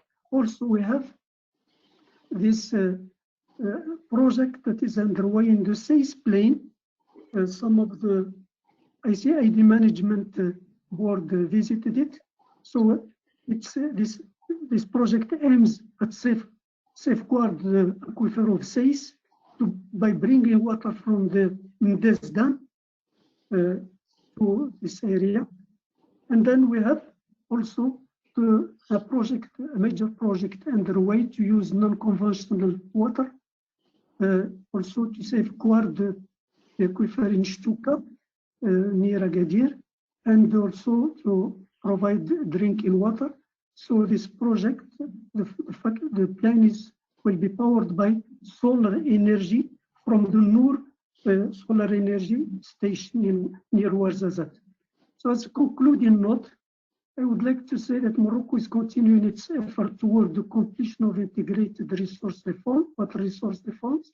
It's adopting a holistic approach through developing and enabling environment, including adequate institutions, mobilizing the necessary financial resources, fostering greater cooperation between the various water subsectors.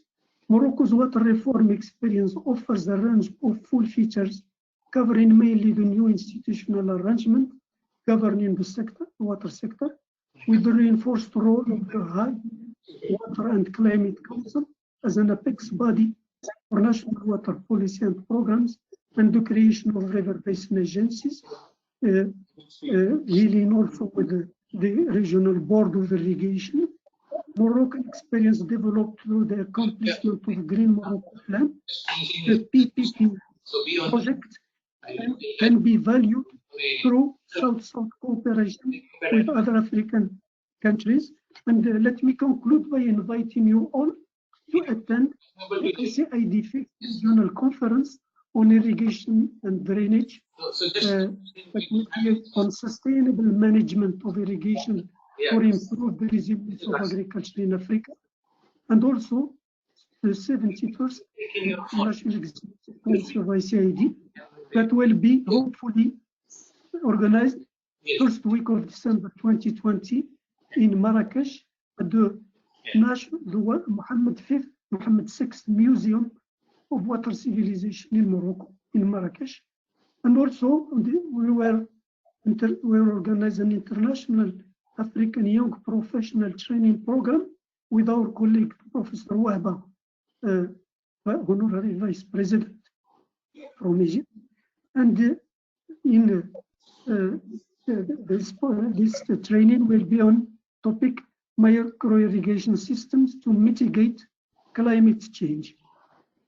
And it will be right back to back with this conference on 27 November to 1st December. Thank you very much for your attention. Thank you, Dr. Bartali, for a comprehensive presentation. And now we have sorted out our audio problems with Dr. D. He will be addressing you through the phone via our microphone. Dear Mr. President Felix Reinders and Secretary General Pandya of ICID, it's my honor to join this event at such a special day for ICID, which is the 71st birthday of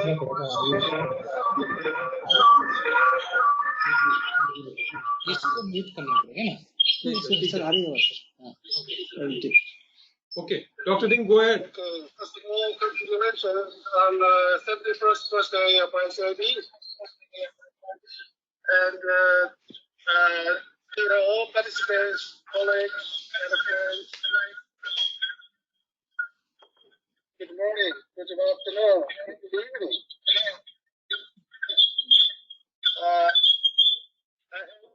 I will give a short talk for the seminar on the One Saving Irrigation Development Strategy in change situations in China.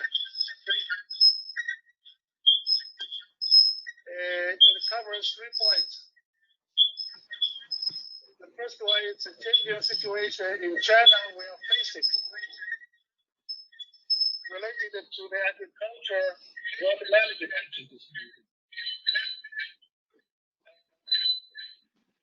Second is the break of irrigation in China. And the last is irrigation development strategy.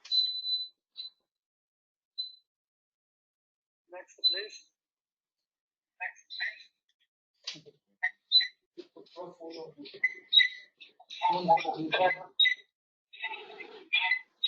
first is about the changing situations here in China.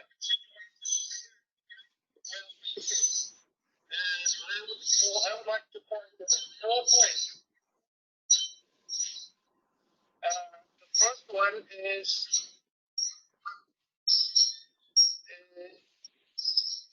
the climate change, which includes more extreme weather conditions, like the droughts and the floods. And the secondary situation is, next page, please.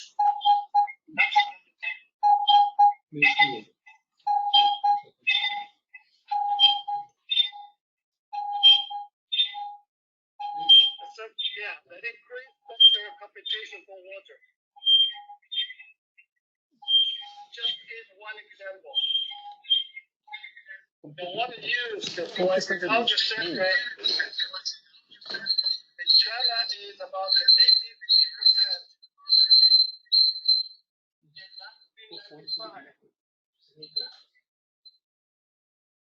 Decreased to 62% last year in 2019. So we have the common sense in China. The agricultural sector has the largest potential of water saving. Well, we have to maintain our food security. So this is a big challenge and tension situation. Next, please.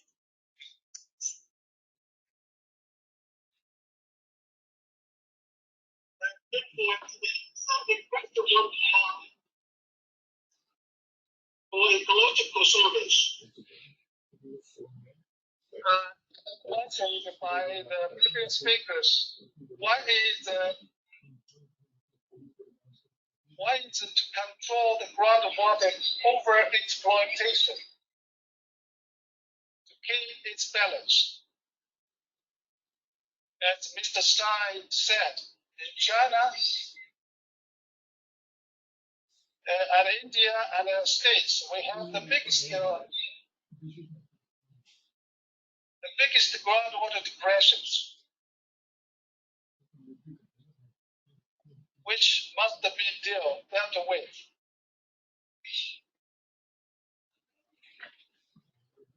To maintain the ecological and environmental quality of surface water bodies is also urgent issues in China. Either reduce water intake from the rivers or supply more water for ecological services to the lakes and wetlands.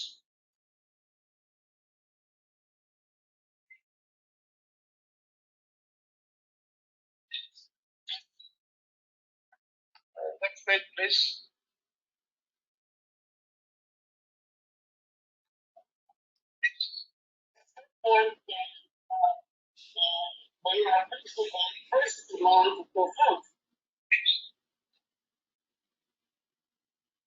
Which is the great demand increased with population increasing. The sector-wise, the demand increased for higher water consumptive agricultural products.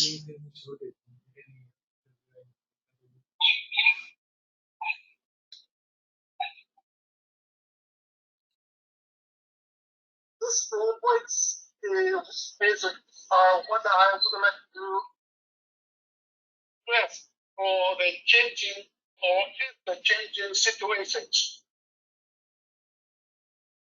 Okay, this slide briefly gives the situation of irrigation in China. The total irrigation area is about 68 million hectares, which takes about 50% of the total cultivated land. However, the irrigated area produces 75% and 90% of the total grain production and cash crop production, respectively. The total irrigated area has reached 11.3 million hectares in 2019. The irrigation water per hectare is 5,475 cubic meters in 2019.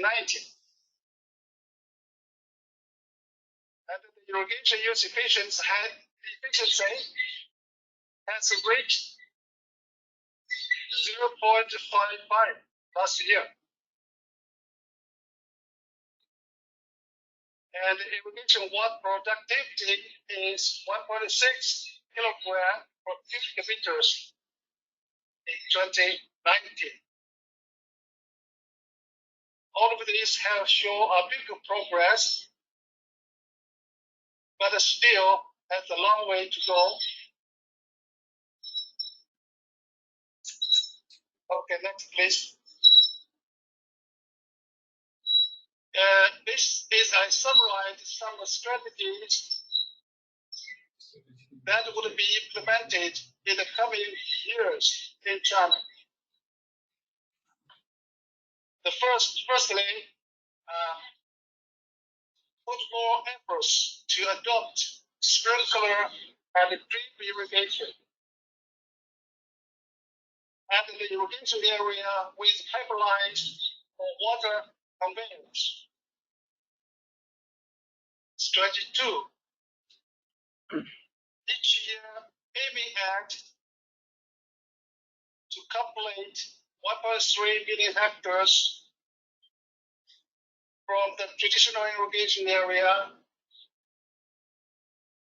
turned into high efficiency irrigation area. Strategy 3. From next year to launch a new program from 2021 to 2035 for the modernization and the rehabilitation of large-scale irrigation schemes in China, focusing on water saving, ICT use, and smart irrigation for irrigation management, and improving ecological service of the schemes. Next page, please. As strategy 4, in any given area or region, the irrigated area and the agricultural crop production must be determined by the water which is available for agriculture in that area. This is not easy to do, but it's quite strictly to be implemented. Strategy 5. The total water amount for agriculture sector in a given area must be strictly controlled, and irrigation norm per hectare should be managed precisely. Lastly, strategy 6.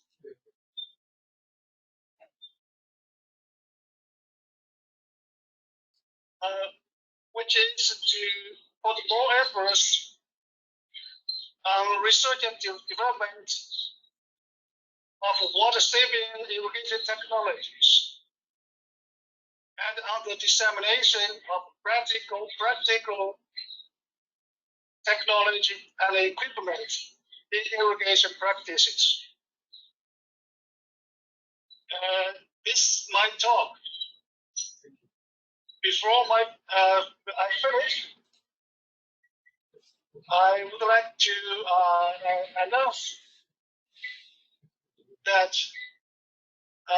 the fourth World Irrigation Forum will be held in Beijing in 2022. We are smoothly preparing the works for that. I'm happy to inform all of us, all of you. We have decided the time, the days and venue for this forum, and we will send the agreement soon to our central office of INCID to finalize the time and the venue for this forum. And on behalf of CID, I would like to invite all of you to come to China to join the forum in about 2 years in 2022. Thank you very much. Yeah, thank you, Dr. Dean, for a very nice presentation and your announcement.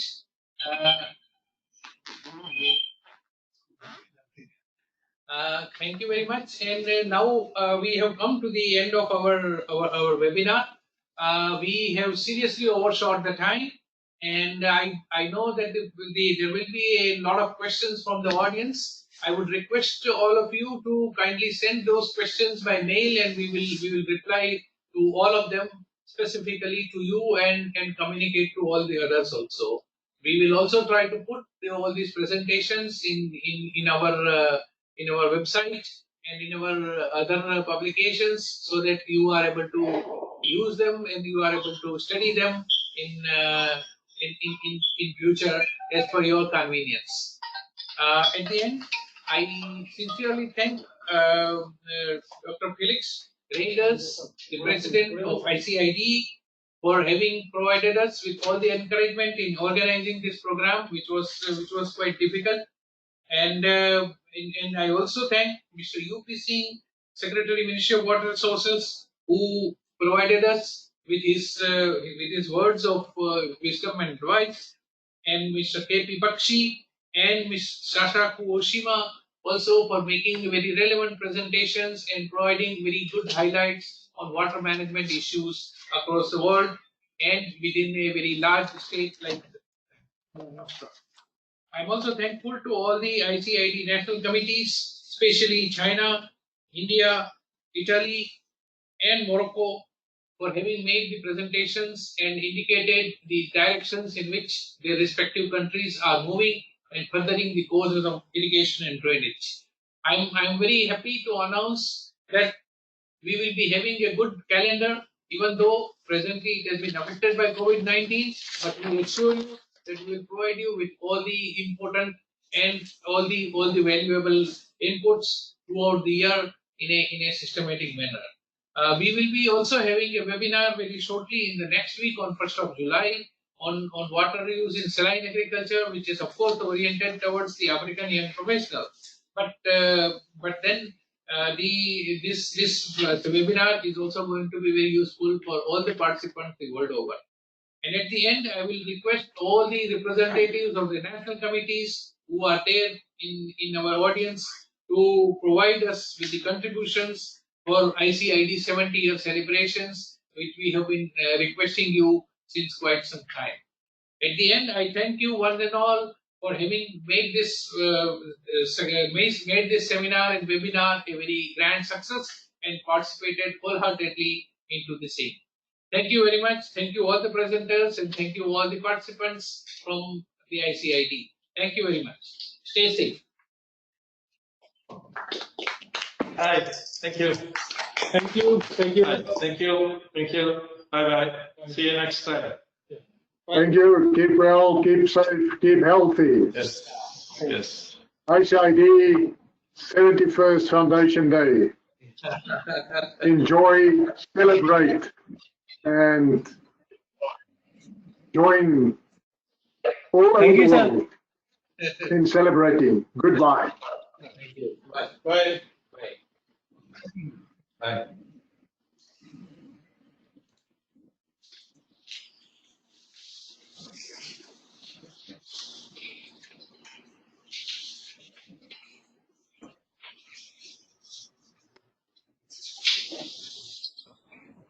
Absolutely.